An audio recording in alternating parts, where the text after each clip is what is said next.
So cinema ಇಂಡಸ್ಟ್ರಿಯನ್ನು ಯಾವಾಗ completely ನೀವು ಬಿಡಬೇಕಂತ ಏನಾದರೂ ಡಿಸೈಡ್ ಮಾಡಿದ್ರೆ ಸರ್?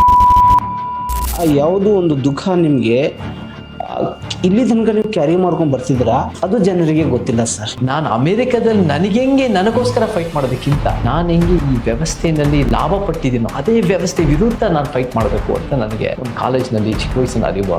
ಇಲ್ಲಿ ತನಕ ಜನರಿಗೆ ಗೊತ್ತಿರಲಾರ್ದಂಥ ಒಂದು ವಿಷಯ ಅವರು ಏನು ಗೊತ್ತು ಮಾಡ್ಕೋಬೇಕು ಸರ್ ನಿಮ್ಮ ಬಗ್ಗೆ? ಸಂವಿಧಾನ ಹೇಳೋದು ಒಂದು ಪಕ್ಷ ಹೊರಗಿಟ್ಟು ಇನ್ನೊಂದು ಪಕ್ಷ ಅಧಿಕಾರಕ್ಕೆ ಬರೋದಲ್ಲ, ಅಷ್ಟೇ ಅಲ್ಲ. ಸೊ ಈ ಜರ್ನಿ ನಿಮಗೆ ಪ್ರೌಡ್ ಫೀಲ್ ಮಾಡುತ್ತಾ, ಅಥವಾ ಸೊ ನಿಮಗೆ ಏನಾದರೂ ನಾನು ಮಿಸ್ ಮಾಡಿದ್ದೀನಿ ಅಂತ ಅನಿಸುತ್ತಾ ಸರ್? ನನಗೆ ನಿಜವಾಗ್ಲೂ ಒಂದು ಅಮೆರಿಕ ಬಿಟ್ಟು ಬಂದಾಗ ನಾನೇನು ಸಿನಿಮಾ ಸ್ಟಾರ್ ಆಗಬೇಕು ಅಂತ, ಸಿನಿಮಾ ನಟನ ಆಗಬೇಕು ಅಂತ ಒಂದು ಕನಸು ಕಂಡ್ಕೊಂಡು ನಾನೇನು ಬರಲಿಲ್ಲ. ಬಾಬಾ ಸಾಹೇಬ್ರು ಹೇಳ್ತಾರೆ, ನೀವು ನದಿನಲ್ಲಿ ಕೊಚ್ಕೊಂಡು ಹೋಗೋ ಮಣ್ಣು ಹಾಕ್ಬೇಡಿ, ನದಿಯ ದಿಕ್ಕು ಬದಲಾಯಿಸೋ ಬಂಡೆಗಳಾಗಿ. ಎಲ್ಲರಿಗೂ ನಮಸ್ಕಾರ. ಸೊ ಈ ಒಂದು ಸ್ಪೆಷಲ್ ಎಪಿಸೋಡಲ್ಲಿ ಎಲ್ಲರಿಗೂ ಸ್ವಾಗತ. ಇವತ್ತಿನ ಗೆಸ್ಟ್ ಬಂದುಬಿಟ್ಟು ಒಂದು ಸ್ಪೆಷಲ್ ಗೆಸ್ಟ್ ಇದ್ದಾರೆ. ಸೊ ಈ ಇಂಟರ್ವ್ಯೂ ಬಂದುಬಿಟ್ಟು ಓನ್ಲಿ ಒಂದು ಇಂಟರ್ವ್ಯೂ ಆಗಿರಲ್ಲ. ಸೊ ಇದು ಬಂದುಬಿಟ್ಟು ಹಾರ್ಟ್ಲಿ ಮಾತುಗಳನ್ನು ನಾವು ಶೇರ್ ಮಾಡ್ಕೊಳ್ಳೋವಂಥ ಒಂದು ಸಿಚುವೇಶನ್ ಇದೆ. ಸೊ ನಮ್ಮ ಜೊತೆ ಇರುವಂಥ ಗೆಸ್ಟು ಇವ್ರು ಬಂದುಬಿಟ್ಟು ಓನ್ಲಿ ಆ್ಯಕ್ಟರ್ ಅಲ್ಲ, ಇವ್ರದ್ದೊಂದು ಅದ್ಭುತ ಒಂದು ಸ್ಟೋರಿ ಇದೆ. ಸೊ ಇವ್ರು ಬಂದುಬಿಟ್ಟು ನಮ್ಮ ಕನ್ನಡ ಇಂಡಸ್ಟ್ರಿ ಅದ, ಫಿಲಿಮ್ ಇಂಡಸ್ಟ್ರಿ ಅದ, ಆ್ಯಕ್ಟರ್ ಆದಂಥ ಒಂದು ಸ್ಪೆಷಲ್ ಗೆಸ್ಟ್ ಇದ್ದಾರೆ ನಮ್ಮ ಜೊತೆ. ಚೇತನ್ ಸರ್ ಅವರಿಗೆ ನಮ್ಮ ಪಾಡ್ಕಾಸ್ಟ್ನಲ್ಲಿ ಹೃತ್ಪೂರ್ವಕ ಸ್ವಾಗತ. ಚೇತನ್ ಸರ್ ನಮಸ್ಕಾರ. ಧನ್ಯವಾದಗಳು. ಮಾತಾಡೋಕ್ಕೆ ಅವಕಾಶ ಕೊಡ್ತಾ ಇರೋದು ಧನ್ಯವಾದ. Thank you sir, thank you. ನಮ್ಮ ಬೀದರ್ಗೆ ಬಂದಿದ್ದು ನಮಗೆ ತುಂಬ ಖುಷಿ, ಯಾಕಂದರೆ ನೀವು ಅಲ್ಲಿಂದ ಇಲ್ಲಿ ಬಂದುಬಿಟ್ಟು ಸೊ ಒಂದು ನಮಗೆ ಒಂದು ಸ್ಫೂರ್ತಿಯಾಗಿದ್ದೀರಾ. ಈಗ ನೀವು ಅಂದರೆ ಪಾಡ್ಕಾಸ್ಟ್ನ ಬೆಳಿಬೇಕು ಮಾಡಬೇಕು ಅಂತ ಕೆಲಸ ಮಾಡಬೇಕಂದ್ರೆ ಸೊ ದಯಮಾಡಿ ಸೊ ನಮ್ಮ ಬೀದರ್ ಜನರಿಗೆ ಸೊ ನಿಮ್ಮ ಬಗ್ಗೆ ಸ್ವಲ್ಪ ಪರಿಚಯ ಹೇಳಿಕೊಡಿ ಸರ್ ಪ್ಲೀಸ್. ನನ್ನ ಹೆಸರು ಚೇತನ್ ಅಂತ. ನಾನು 21 ವರ್ಷದ ಹಿಂದೆ ಅಮೇರಿಕ ಬಿಟ್ಟು ಕರ್ನಾಟಕದಲ್ಲಿ ಸೇವೆ ಮಾಡಬೇಕು ಅಂತ ಬಂದು ರಂಗಭೂಮಿ ಮುಖಾಂತರ ಸೇವೆ ಮಾಡ್ತಾ ಕೆಲವು ಸಿನಿಮಾಗಳಲ್ಲೂ ಭಾಗವಹಿಸಿ ನಾನು ಇವಾಗ ಒಂದು 15-16 ವರ್ಷಗಳಿಂದ ಕರ್ನಾಟಕದ ಒಂದು ಚಳುವಳಿಗಳ ಜೊತೆ, ಅಂದರೆ ಎಲ್ಲ ಒಂದು ರೈತ, ಕಾರ್ಮಿಕ, ದಲಿತ, ಬಹುಜನ, ಮಹಿಳಾ ಸಂಘಟನೆಗಳು, ಪರಿಸರವಾದಿಗಳು, ಭಾಷೆ ಚಳುವಳಿಗಳು, ಪ್ರಾದೇಶಿಕ ಚಳುವಳಿಗಳು, ಭ್ರಷ್ಟಾಚಾರ ವಿರುದ್ಧ, ಈ ಥರ ಯುವಕರ ವಿದ್ಯಾರ್ಥಿ ಚಳುವಳಿ ಇವ್ರ ಜೊತೆ ಸೇರಿ ಕೆಲಸ ಮಾಡೋಕ್ಕೆ ಅವಕಾಶ ಸಿಕ್ಕಿದೆ. ನಾನು ಬೀದರ್ಗೆ ಹಲವಾರು ಸರಿ ಬರ್ತಾ ಇರ್ತೀನಿ. ನನಗೆ ಬೀದರ್ಗೆ ಬಂದಾಗ ಇಲ್ಲಿರೋ ಒಂದು ಇತಿಹಾಸದಲ್ಲಿ ಭಾಳ ಒಂದು ಪಿವಿಟಲ್ ಜಾಗ, ಬಹಮನಿ ಸುಲ್ತಾನತ್ ಟೈಮ್ನಲ್ಲಿ, ವಿಜಯನಗರ ಆ ಟೈಮ್ನಲ್ಲಿ ಬೀದರನ್ನು ಯಾರ ಹತ್ರ ಇದ್ದರೋ ಅವರೇ ಒಂದು ಭಾಳ ಪವರ್ಫುಲ್ ಅನ್ನೋದಿದ್ದಾಗ ಒಂದು ಟ್ರೈ ಸ್ಟೇಟ್ ಏರಿಯಾದಲ್ಲಿ ಭಾಳ ಪರಿಣಾಮಕಾರಿ ಜಾಗ.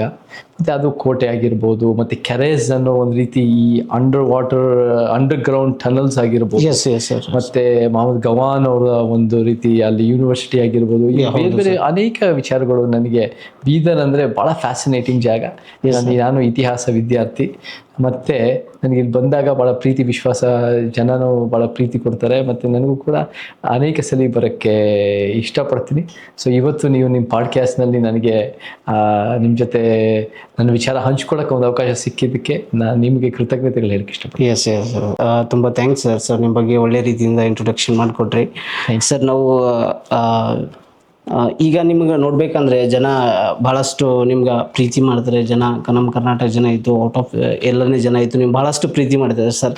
ಸೊ ಈಗ ಈಗ ನಮ್ಮ ಕರ್ನಾಟಕದಲ್ಲಿ ಸ್ಪೆಷಲಿ ನೀವು ಅಮೇರಿಕದಿಂದ ಬಂದಾಗ ಸೊ ನಿಮಗೆ ಫಸ್ಟ್ ನಮ್ಮ ಇಲ್ಲಿ ನೋಡಬೇಕಾದ್ರೆ ಜನ, ಸೊ ನೀವು ಸ್ಟ್ರೀಟಲ್ಲಿ ವಾಕ್ ಮಾಡ್ತಿರುವಾಗ ಸೊ ನಿಮಗೆ ಜನ ಆ್ಯಸ್ ಎ ಆ್ಯಕ್ಟರ್ ಅಂತ ಗುರ್ತಿರೋದ್ರ ಸರ್, ಏನೇನು ಕಾರ್ಯಕರ್ತರು ಅಂತ ಗುರ್ತಿರೋದ ಸರ್ ಫಸ್ಟ್ ಸಿಚುವೇಶನ್?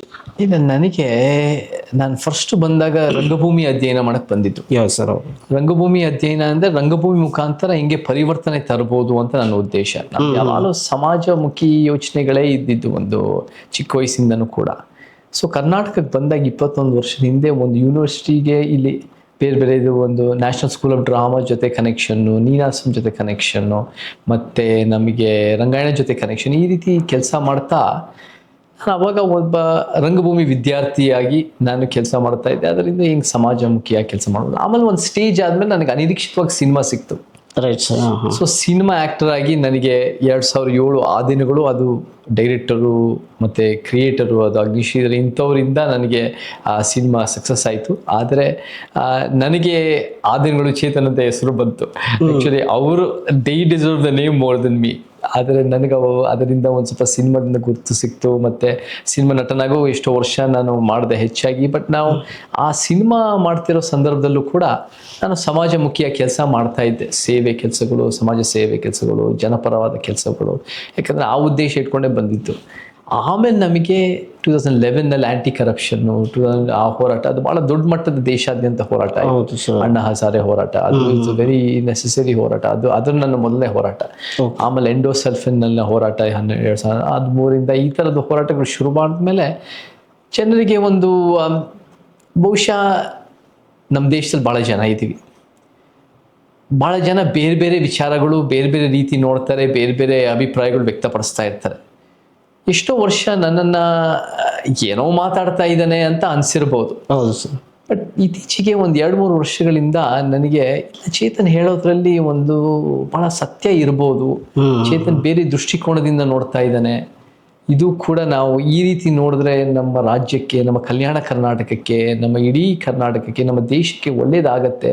ಯಾಕಂದರೆ ನಾವು ನೋಡೋದು ಹೇಗೆ ಮಲೀಂದ್ರ ಗೆಳೆಯ ಅಂದರೆ ಸಂವಿಧಾನ ದೃಷ್ಟಿನಲ್ಲಿ ಹೆಂಗೆ ಒಂದು ಉತ್ತಮ ಸಮಾಜ ಕಟ್ಬೋದು ಅನ್ನೋದು. ಸೊ ಒಬ್ರು ನಮ್ಮ ಮುಂಚೆ ಇರೋ ರಂಗಭೂಮಿ ವಿದ್ಯಾರ್ಥಿ ಅಂತ ಗುರುತಿಸ್ಬೋದು, ಕೆಲವರು ನನ್ನ ಸಿನಿಮಾ ನಟ ಅಂತ ಗುರುತಿಸ್ಬೋದು, ಕೆಲವರು ನನ್ನ ಹೋರಾಟಗಾರ ಅಂತ ಕೂಡ, ಕೆಲವರು ಎಲ್ಲ ರೀತಿ ಕಾಂಬಿನೇಷನ್ ಮಿಕ್ಸ್ ಅಂತಲೂ ನೋಡ್ಬೋದು. ರೈಟ್.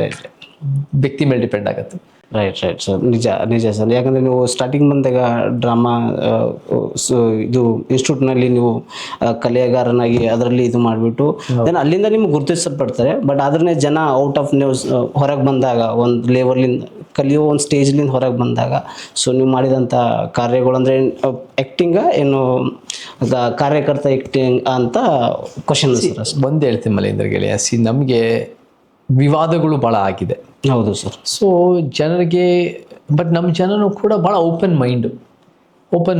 ಯಾಕೆ ಇದು ವಿವಾದ? ಇವಾಗ ವಿವಾದಗಳು ಏನೋ ಒಂದು ನೀವು ತಪ್ಪು ಕೆಲಸ ಮಾಡಿದರೆ ಅದು ಬೇರೆ ಥರ ವಿವಾದ, ನಿಮ್ಮ ವಿಚಾರಗಳಿಂದ ವಿವಾದಗಳು ಬಂದಾಗ ಜನ ನೋಡೋದೇ ಬೇರೆ ಥರ.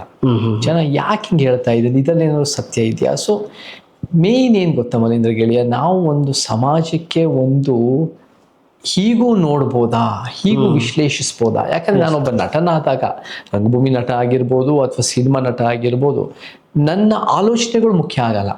ಅದರಲ್ಲಿ ಡೈರೆಕ್ಟರ್ ಏನು ಹೇಳ್ತಾರೋ, ನಮಗೆ ರೈಟರ್ ಏನು ಕಲ್ಪನೆ ಮಾಡಿರ್ತಾರೋ ಅದರ ತಕ್ಕಂತೆ ಆ ಚೌಕಟ್ಟಿನಲ್ಲಿ ನಾನು ಮುಂದುವರಿಸ್ತೀನಿ. ಬಟ್ ಚಳುವಳಿ ಅಂದಾಗ, ಹೋರಾಟ ಅಂದಾಗ ನನ್ನ ಆಸೆ ಆಕಾಂಕ್ಷೆಗಳು, ನನ್ನ ಆಲೋಚನೆಗಳು, ನನ್ನ ಓದು, ನನ್ನ ಅಭಿಪ್ರಾಯಗಳು ಪ್ರತಿಯೊಂದು ಹೊರಗೆ ಬರುತ್ತೆ.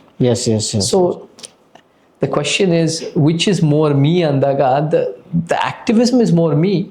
ಬಟ್ ಅದು ಕೂಡ ಒಂದು ಪ್ಯಾಷನ್ ಇರುತ್ತೆ ಆ್ಯಕ್ಟಿಂಗ್ಗೆ, ರಂಗಭೂಮಿ, ಅದು ಕೂಡ ಒಂದು ಸಿನಿಮಾ ಅಂದಾಗ ಒಂದು ರೀತಿ ಕಲೆ ಅನ್ನೋದು ಭಾಳ ಆಸಕ್ತಿ ಇದೆ. ಬಟ್ ಕಲೆ ಅಂದಾಗ ನನ್ನ ಆಲೋಚನೆ ಅಷ್ಟೊಂದು, ನನ್ನ ವಿಚಾರಗಳು ಅಷ್ಟೊಂದು ಇನ್ಕಾರ್ಪೊರೇಟ್ ಆಗಲ್ಲ. More your eyes, your body language, your voice, ಇದು ಜಾಸ್ತಿ ಹೆಚ್ಚು ಅದಕ್ಕೆ ಪ್ರಾಮುಖ್ಯತೆ ಸಿಗುತ್ತೆ. ಸರ್, ಈಗ ನಾವು ಮಾತಾಡ್ತಿದ್ದಂಗೆ, ಸೊ ಈಗ ಏನು ನಿಮ್ಮ ಜರ್ನಿ ಪಾಸ್ಔಟ್ ಆಗ್ತಿದೆ, ಈಗ ನಿಮ್ಮ ಜರ್ನಿ ಮೂವ್ ಮಾಡುತ್ತಿದೆ, ಸೊ ಈ ಜರ್ನಿ ನಿಮಗೆ ಪ್ರೌಡ್ ಫೀಲ್ ಮಾಡುತ್ತಾ, ಅಥವಾ ಸ್ವಲ್ಪ ದಿನ ಮುಂದಕ್ಕೆ ನಡೆದ ನಂತರ ನಾವು ಈ ಜರ್ನಿಯಲ್ಲಿ ಸೊ ನಿಮಗೆ ಏನಾದರೂ ನಾನು ಮಿಸ್ ಮಾಡಿದ್ದೀನಿ ಅಂತ ಅನಿಸುತ್ತಾ ಸರ್? ಇಲ್ಲ, ನನಗೆ ನಿಜವಾಗ್ಲೂ ಒಂದು 2 ವರ್ಷಗಳಿಂದ, 1 ವರ್ಷದಿಂದ ವಿವಾದಗಳು ಕಡಿಮೆ ಆಗಿದೆ. Okay sir. ಎಲ್ಲ ರೀತಿಯಲ್ಲೂ ಸಮಾಜನೂ ಕೂಡ ಒಂದು ಸ್ವಲ್ಪ ನಮ್ಮ ವಿಚಾರಗಳು ಇದರಲ್ಲಿ ಸತ್ಯ ಇದೆ ಇರ್ಬೋದು ಹುಡುಕಕ್ಕೆ ನಾವು ಕೂಡ ಎಷ್ಟೋ ಜನ ಶುರು ಮಾಡಿರೋದ್ರಿಂದ ನನಗೆ ಭಾಳ ತೃಪ್ತಿ ಸಿಕ್ಕಿದೆ. I find a lot of meaning in life. ಯಾಕೆಂದರೆ ನನಗೆ ಒಂದು ಅಮೇರಿಕ ಬಿಟ್ಟು ಬಂದಾಗ ನಾನೇನು ಸಿನಿಮಾ ಸ್ಟಾರ್ ಆಗಬೇಕು ಅಂತ, ಸಿನಿಮಾ ನಟನ ಆಗಬೇಕು ಅಂತ ಒಂದು ಕನಸು ಕಂಡ್ಕೊಂಡು ನಾನೇನು ಬರಲಿಲ್ಲ. ನನ್ನ ಉದ್ದೇಶ ಏನಿತ್ತು ಅವಾಗ ಅಂದರೆ 21 ವರ್ಷದ ಹಿಂದೆ, ನನಗೆ ಎಷ್ಟೊಂದು ಸಿಕ್ಬಿಟ್ಟಿದೆ ಲೈಫಲ್ಲಿ. ಪಾಪ ಕರ್ನಾಟಕದಲ್ಲಿ ಅನೇಕರಿಗೆ ವ್ಯವಸ್ಥೆ ರೀತಿಯಲ್ಲಿ ಅನ್ಯಾಯ ಆಗಿದೆ, ನಾನು ಕೂಡ ಒಂದು 5-10 ಜನಕ್ಕೆ ಸಹಾಯ ಮಾಡಬೇಕು ಅಂತ ಒಂದು ಉದ್ದೇಶ ಇಟ್ಕೊಂಡು ಬಂದಿತ್ತು. ಇವಾಗ ಅದೇ 5-10 50 ಆಗಿ 100 ಆಗಿ ಇವಾಗ ಸಾವಿರಾರು, ಬಹುಶಃ ಲಕ್ಷಾಂತರ ಜನಕ್ಕೆ ಒಳ್ಳೇದು ಮಾಡ್ಬೋದು. ಸೊ ನನ್ನ ಜೀವನಕ್ಕೆ I find a lot of meaning, I find a lot of purpose. ಜೀವನಕ್ಕೆ ಒಂದು ಅರ್ಥ ಸಿಕ್ಕಿದೆ ಆ್ಯಂಡ್ ಕಂಟೆಂಟ್ಮೆಂಟು. ಪ್ರೈಡ್ ಅನ್ನೋಕ್ಕಿಂತ ಒಂದು ತೃಪ್ತಿ ಸಿಕ್ಕಿದೆ ನನಗೆ, ಒಂದು ರೀತಿ ಜೀವನಕ್ಕೆ ಒಂದು ಅರ್ಥ ಸಿಕ್ಕಿದೆ ನನಗೆ. ಆ್ಯಂಡ್ ಅದೇ ಒಂದು ದೇಶ ಸೇವೆ ಅಂತ ಹೇಳ್ತೀವೋ, ಸಮಾಜ ಸೇವೆ ಅಂತೀವೋ, ಚಳುವಳಿ ಅಂತೀವೋ, ಅದ್ರ ನಡುವೆ ಅಫ್ಕೋರ್ಸ್ ಬೇರೆ ಬೇರೆ ಹವ್ಯಾಸಗಳು ಇರುತ್ತೆ ನಮಗೆ. ಈ ಥರದ್ದು ಒಂದು ಸಿನಿಮಾ ಆಗಿರ್ಬೋದು ನಮಗೆ, ಅದು ಮತ್ತು ನಾಟಕದಲ್ಲಿ ಈ ರೀತಿ ಸ್ಟಡಿ ಮಾಡೋದು. ನಾನು ಕೆಲವು ಸ್ಪೋರ್ಟ್ಸ್ ಆಡ್ತಾ ಇರ್ತೀನಿ. ಸೊ ಈ ಥರ ಸ್ವಲ್ಪ ಪಿಕಲ್ ಬಾಲು, ಸ್ಯಾಕ್ಸೋಫೋನ್ ನುಡಿಸ್ತೀನಿ. ಈ ಥರದೆಲ್ಲ ಹಾಬೀಸ್ಗಳು ಮಾಡ್ತಾ ಇರ್ತೀನಿ. ಬಟ್ ಹೆಚ್ಚಾಗಿ ನನಗೆ ದೇಶ ಸೇವೆ, ಚಳುವಳಿ, ಸಮಾಜ ಸೇವೆ, ಹೋರಾಟ ಇದೇ ನನಗೆ ಭಾಳ ಜೀವನಕ್ಕೆ ಭಾಳ ಅರ್ಥ ಸಿಕ್ಕಿದೆ. ಓಕೆ. ಸೊ ನೀವು ಅಂದರೆ ಈ ನೀವು ಅಮೇರಿಕಾದಲ್ಲಿದ್ದಾಗ ಸರ್, ಅಂದರೆ ಇಲ್ಲಿ ಬರೋಕ್ಕಿಂತ ಮುಂಚೆ ನೀವು ಅಮೇರಿಕಾದಲ್ಲಿದ್ದಾಗ ಅಂದರೆ ನೀವು ಕರ್ನಾಟಕದ ಬಗ್ಗೆ ಪ್ರತಿದಿನ ವಿಚಾರ ಮಾಡ್ತಿದ್ರಾ? ಅಂದರೆ ನಾನು ಅಮೇರಿಕಾದಲ್ಲಿ ಇದ್ದಾಗ ನಾನು ಕನ್ನಡದ ಬಗ್ಗೆ ನನಗೆ ಚಿಕ್ಕ ವಯಸ್ಸಿನ ಭಾಳ ಪ್ರೀತಿ, ಭಾಳ ಒಂದು ಅಭಿಮಾನ. ನಾನು ಅಮೇರಿಕಾದಲ್ಲಿ ಇದ್ದರೂ ಕೂಡ ಅಲ್ಲಿ ಇಂಗ್ಲೀಷ್ ಸಮುದ್ರ, ಅಲ್ಲಿ ಇಂಗ್ಲೀಷು ಎಲ್ಲ ಓದೋದು ಬರೆಯೋದು ಮಾತಾಡೋದಿಲ್ಲ, ಇಂಗ್ಲೀಷ್ ಇದ್ರೂ ನನ್ನತನ ಅಂದಾಗ ನಾನು ಇಂಗ್ಲೀಷ್ನೋ ಅಂತ ನೋಡ್ತಾ ಇಲ್ಲ, ನಾನು ಕ್ಯಾಂಗ್ಲೀಷು, ಕನ್ನಡ ಇಂಗ್ಲೀಷ್ ಕಾಂಬಿನೇಷನ್ ಅನ್ನೋ ರೀತಿ ನೋಡ್ತಾ ಇದ್ದೆ. ಓಕೆ. ಸೊ ನಾವೆಲ್ಲ ಒಂದು ರೀತಿ ಮಲೀಂದ್ರಗಳೇ ಒಂದು ಹೈಬ್ರಿಡ್ ಐಡೆಂಟಿಟೀಸ್. ಅಲ್ಲಿ ಇಂಡಿಯನ್ ಅಮೇರಿಕನ್ ಅನ್ಬೋದು, ಒಂದು ರೀತಿಯಲ್ಲಿ ಇಂಡಿಯನ್ನೂ ಹೌದು, ಅಮೇರಿಕನ್ ಹೌದು, ಒಂದು ರೀತಿ ಕನ್ನಡದವನು ಹೌದು, ಒಂದು ರೀತಿ ಇಂಗ್ಲೀಷ್ನಲ್ಲೂ ಹೌದು, ಒಂದು ರೀತಿ ಕರ್ನಾಟಕದವನು ಹೌದು, ಒಂದು ರೀತಿ ಶಿಕಾಗೋದವನು ಹೌದು. ಸೊ ಒಂದು ರೀತಿ ನಾವು ಎಲ್ಲ ರೀತಿಯಲ್ಲೂ ಕಾಂಬಿನೇಷನ್ಗಳ ರೀತಿಯಲ್ಲಿ ನಾನು ಯೋಚನೆ ಮಾಡ್ತಾ ಇದ್ದೆ. ಸೊ ನಾನು ಕೂಡ ಅಮೇರಿಕಾದಲ್ಲಿ ನನಗೆ ಅಲ್ಲಿದ್ದಿದ್ರೆ ನನಗೆ ಪರ್ಸ್ನಲಿ ನನಗೆ ಜೀವನಕ್ಕೆ ನನಗೆ ಅಷ್ಟು ಅರ್ಥ ಸಿಗ್ತಾ ಇರಲಿಲ್ಲ ಅಂತ ನನಗೆ ಚಿಕ್ಕ ವಯಸ್ಸಿನೂ ಗೊತ್ತಾಗ್ಬಿಡ್ತು. ಬಿಕಾಸ್ ಐ ವಾಸ್ ಟೂ ಕನ್ನಡಿಗ. ನನ್ನ ಮನಸ್ಸಲ್ಲಿ ನಾನು ಟೂ ಕನ್ನಡಿಗ. ನಾನು ಚಿಕ್ಕ ವಯಸ್ಸಿನಲ್ಲಿ ಗುರುರಾಜರು ನಾಯ್ಡು ಇದನ್ನು ಕೇಳ್ತಾ ಇದ್ದೆ, ಯಾರದು ನಾವು ಏನಂತೀವಿ ಹರಿಕಥೆಗಳು, ಅದರಲ್ಲಿ ಮಾಯಾ ಬಸಾರು, ಭಕ್ತ ಸಿರಿಯಾಳ, ಭಕ್ತ ಕುಬ್ಬಾರ, ಈ ಥರದೆಲ್ಲ ಕೇಳಿಸ್ಕೊತಾ ಇದ್ದೆ. ಭಾಳ ನನಗೆ ಒಂದು ಆಕರ್ಷಣೆ ಆಗ್ತಾ ಇತ್ತು. ಮತ್ತೆ ಬೇರೆ ಬೇರೆ ಹಳೆ ಪೌರಾಣಿಕ ಏಕಪಾತ್ರ ಅಭಿನಯ ಮಾಡ್ತಾ ಇದ್ದೆ. ಸೊ ನನ್ನ ಮನಸ್ಸಿನಲ್ಲಿ ನಾನು ಅಮೇರಿಕಾದಲ್ಲಿ ಜಿಯೋಗ್ರಾಫಿಕಲಿ, ಭೌಗೋಳಿಕವಾಗಿ ನಾನು ಅಮೇರಿಕಾದವನೇ. ಬಟ್ ಆದರೆ ಒಂದು ರೀತಿ ಭಾವನಾತ್ಮಕವಾಗಿ ನಾನು ಕನ್ನಡದವನು ಅಂತ ನಾನು ಚಿಕ್ಕ ವಯಸ್ಸಿಂದ ನನಗೆ ಅನಿಸ್ತಾ ಇತ್ತು. ಅಂದರೆ ಸರ್, ಇಲ್ಲಿಂದ ನಾವು ಕೇಳಲ್ಪಟ್ಟಿದ್ದೀವಿ ಇವತ್ತು ಸ್ವಲ್ಪ, ಅಂದರೆ ಸಿಟಿಜನ್ಶಿಪ್ ಇನ್ನೂ ಇಂಡಿಯಾದಾಗಿಲ್ಲ ಅಂತ. ನಾನು ಸಿಟಿಜನ್ಶಿಪ್ ಅಪ್ಲೈ ಮಾಡಿ ಒಂದು 8-10 ತಿಂಗಳು, 1 ವರ್ಷ ಮೇಲೆ, 8-10 ತಿಂಗಳು ಆಗಿದೆ ಇವಾಗ. Okay sir. ನಾನು ಸಿಟಿಜನ್ಶಿಪ್ ಅಪ್ಲೈ ಮಾಡಿದ್ರು ಕೂಡ ಸರ್ಕಾರದವರು ನಾನು ಎಷ್ಟೇ ಅದಕ್ಕೆ ನಾನು ಎಲ್ಲ ರೀತಿ ಬಿಟ್ಕೊಡಕ್ಕೆ ರೆಡಿ ಇತ್ತು, ಅವ್ರು ಕೊಡೋಕ್ಕೆ ಒಂದು ಸ್ವಲ್ಪ ಹಿಂದೆ ಮುಂದೆ ನೋಡ್ತಾ ಇದ್ದಾರೆ. ನಾನು ಫೈಟ್ ಮಾಡ್ತೀನಿ. ನನಗೆ ಸಿಟಿಸನ್ಶಿಪ್ಪು ಅದು ನನಗೆ ಬೇಕೇ ಬೇಕು, ಅದಕ್ಕೆ ನಾನು ಫೈಟ್ ಮಾಡೇ ಮಾಡ್ತೀನಿ. ಸರ್. ಬಟ್ ಅವರು ನೆಪ ಹುಡುಕಿ ಎಲ್ಲ ಒಂದು ಕಡೆ ನನಗೆ ಕೊಡೋದಕ್ಕೆ ತಪ್ಪಿಸ್ತಾ ಇದ್ದಾರೆ. ಬಟ್ ಅವರು ಯಾರು ಆಳುವ ಶಕ್ತಿಗಳು. ರೀಸನ್ ಏನಾದರೂ ಕೊಡಬೇಕಲ್ಲ ಸರ್ ಅವರು? ಸೊ ಈ ರೀಸನ್ಲಿಂದ ನಿಮ್ಗೆ ನಾವು ಕೊಡಲ್ಲ ಅಂತ ರೀಸನ್ ಏನಾದರೂ ಕೊಡಬೇಕಲ್ಲ ಅವರು ರೀಸನ್ ಕೊಡಬೇಕು ಅಂದರೆ ಅವರು ಪೊಲೀಸಿಂದ ನನಗೆ ಪರ್ಮಿಷನ್ ಕೊಡ್ತಾ ಇಲ್ಲ, ನನಗೆ ಅಪ್ರೂವ್ ಮಾಡ್ತಾ ಇಲ್ಲ. ಓಕೆ. ಪೊಲೀಸಿಂದ ಅಪ್ರೂವ್ ಮಾಡ್ತಾ ಇಲ್ಲ. ನನಗೇನನ್ಸುತ್ತೆ ಅಂದರೆ ನನಗೆ ಹೋರಾಟ ಮಾಡಿರೋದ್ರಿಂದ ಕೆಲವೊಂದು FIR ಥರ ಒಂದು ರೀತಿ ಈ ಥರದ್ದು ಕೆಲವು ಕೇಸ್ಗಳು ಬಂದಿದೆ. ಕೇಸ್ ಯಾವುದು ಸಾಬೀತಾಗಿಲ್ಲ. ಎಲ್ಲ ನನ್ನ ಕಣ್ಣಲ್ಲಿ ಒಂದು ಟ್ವೀಟ್ ಬರೆದಿದ್ದಕ್ಕೆ 2 ಸಲ ನನಗೆ ಜೈಲಿಗೆ ಹಾಕೋದು. ಅದರಲ್ಲಿ ಏನು ತಪ್ಪಿರಲಿಲ್ಲ, ಅದು ಸತ್ಯನೇ ನಾನು ಹೇಳಿದ್ದು. ನಾನು ಯಾವ ಸಮುದಾಯನೋ, ಯಾವ ಜಾತಿನೋ, ಯಾವ ಧರ್ಮನೋ ಅದು ಅವಹೇಳನ ಮಾಡೋ ಪ್ರಶ್ನೆನೇ ಬರಲ್ಲ. ಅಲ್ಲೇನು ಹೇಳಿದ್ದೆ ಅಂದರೆ ವಿಚಾರದ ಬಗ್ಗೆ ಹೇಳಿದ್ದಕ್ಕೆ ನನ್ನ ಜೈಲಿಗೆ ಹಾಕಿದ್ರು. ಅವೆಲ್ಲ ಇಟ್ಕೊಂಡು ಎಲ್ಲೋ ಒಂದು ಕಡೆ ನನಗೆ ಸಿಟಿಜನ್ಶಿಪ್ ಕೊಡೋಕ್ಕೆ ಹಿಂದೆ ಮುಂದೆ ನೋಡ್ತಾ ಇರ್ಬೋದು. ಓಕೆ. ರೈಟ್. ಅಂದರೆ ಈ ವಿಚಾರ ನಾವು ಒಂದು ದೊಡ್ಡ ಆ್ಯಕ್ಟರ್ ಆಗಿ ನೀವು ಕೆಲವೊಂದು ವಿಚಾರ ಆಗಿದ್ರೆ ಪಬ್ಲಿಕಲ್ಲಿ ಡಿಸ್ಟರ್ಬೆನ್ಸ್ ಆಗ್ಬೋದು ಅಂತ ಒಂದು ರೀಸನ್ಲಿಂದ ಒಂದು ಆ್ಯಕ್ಷನ್ ತಗೋ. ಪಬ್ಲಿಕ್ ಡಿಸ್ಟರ್ಬೆನ್ಸ್ ಆಗತ್ತೆ ಅನ್ನೋಕ್ಕಿಂತ ನನಗೆ ಈ ಥರದ್ದು ಒಂದು ಸ್ವಲ್ಪ ಕೇಸ್ಗಳು ಇರೋದರಿಂದ ಅವರು ಕೊಡದೇ ಇರ್ಬೋದು. ನನಗೆ ಏನೇ ಇದ್ರೂ ಕೋರ್ಟ್ಗೆ ಹೋದರೆ ಐ ಥಿಂಕ್ ನನಗೆ ಎಲ್ಲ ರೀತಿ, ನಾನು ಕೂಡ ಇಲ್ಲಿ 20 ವರ್ಷದಿಂದ ಇದ್ದೀನಿ. ನಾನು ಕೂಡ ಫ್ಯಾಮಿಲಿನವರೆಲ್ಲ ನಾವು ಕರ್ನಾಟಕದವರೇ. ನಾನು ಇಲ್ಲೇ ಮದುವೆ ಆಗಿ, ಇಲ್ಲೇ ಸೆಟ್ಲಾಗಿ, ಇಲ್ಲೇ ಇದ್ದೀನಿ. ಸೊ ಎಲ್ಲ ರೀತಿ ನನಗೆ, ನಾನು ದೇಶ ಸೇವೆ ಮಾಡೋಕ್ಕೆ ಬಂದಿರೋದು, ಅದನ್ನೇ ಮಾಡ್ತಿರೋದು. ಸೊ ಕೋರ್ಟ್ಸು ನನಗೆ ನನ್ನ ಪರವಾಗಿ ನಿಂತ್ಕೊಳ್ತಾರೆ ಅಂತ ನನಗೆ ನಂಬಿಕೆ ಇದೆ. ಎಸ್ ಸರ್, ನಮ್ಮ ನಂಬಿಕೆನೇ ಇದೆ ಸರ್. Thank you. ನೀವು ಇಲ್ಲಿನೇ ಚಿತ್ರದುರ್ಗದವರು, ಸೊ ನೀವು ಇಲ್ಲಿನೇ ಆಗುತ್ತೀರ ಸರ್, ಇಲ್ಲೇ ಸಿಗುತ್ತೆ ನಿಮಗೆ. ಸ್ವಲ್ಪ ಟೈಮ್ ವೇರಿಯೇಷನ್ ಇರುತ್ತೆ ಆಗುತ್ತೆ ಸರ್. ಸೊ ಸದಾಕಾಲ ನಮ್ಮ ಆಶೀರ್ವಾದ ನಿಮ್ಮ ಜೊತೆ ಇರುತ್ತೆ ಸರ್, ನಿಮ್ಮ ಜೊತೆ ನಾವಿದ್ದೀವಿ ಸರ್. ಈಗ ನಾವು ಜನರ ಬಗ್ಗೆ ಸ್ವಲ್ಪ ಡಿಸ್ಟರ್ಬೆನ್ಸ್ ಇದೆ ನಿಮ್ಮ ಬಗ್ಗೆ, ಜನರ ಮಾರ್ಕೆಟ್ನಲ್ಲಿ ನೋಡ್ತಾ ಇದ್ದಂಗೆ. ಸೊ ಇಲ್ಲಿ ತನಕ ಜನರಿಗೆ ಗೊತ್ತಿರಲಾರ್ದಂಥ ಒಂದು ವಿಷಯ ಅವರು ಏನು ಗುರ್ತು ಮಾಡ್ಕೋಬೇಕು ಸರ್ ನಿಮ್ಮ ಬಗ್ಗೆ? ಜನ ಏನು ಗುರ್ತು ಮಾಡ್ಕೋಬೇಕು ನಿಮ್ಮ ಬಗ್ಗೆ? ಇವಾಗ ಜನ ನನ್ನ ವಿಚಾರಗಳನ್ನ ಒಂದು ಸ್ವಲ್ಪ ಇದರಲ್ಲಿ ಏನೋ ಸತ್ಯ ಇರ್ಬೋದು ಅಂತ ಒಂದು ಅನಿಸ್ತಾ ಇದೆ ಅವ್ರ ಮನಸ್ಸಿನಲ್ಲಿ ಅಂತ ನನಗೆ ಗೊತ್ತಾಗ್ತಾ ಇದೆ. Okay sir. ನನಗೆ ವಿರೋಧ ಬರೋದೆಲ್ಲ ಕಡಿಮೆ ಆಗಿದೆ. ನನಗೆ ಎಷ್ಟೋ ಜನ ನಿಮ್ಮ ವಿಚಾರಗಳು ಭಾಳ ಇಷ್ಟಪಡ್ತೀನಿ, ನಮ್ಮ ಸೋಷಿಯಲ್ ಮೀಡಿಯಾದಲ್ಲಿ ನೋಡ್ತಾ ಇರ್ತೀನಿ, ಎಲ್ಲ ರೀತಿಯಲ್ಲೂ ಅವರು ನನಗೆ ಪ್ರತಿಕ್ರಿಯೆ ಕೊಡ್ತಾ ಇದ್ದಾರೆ.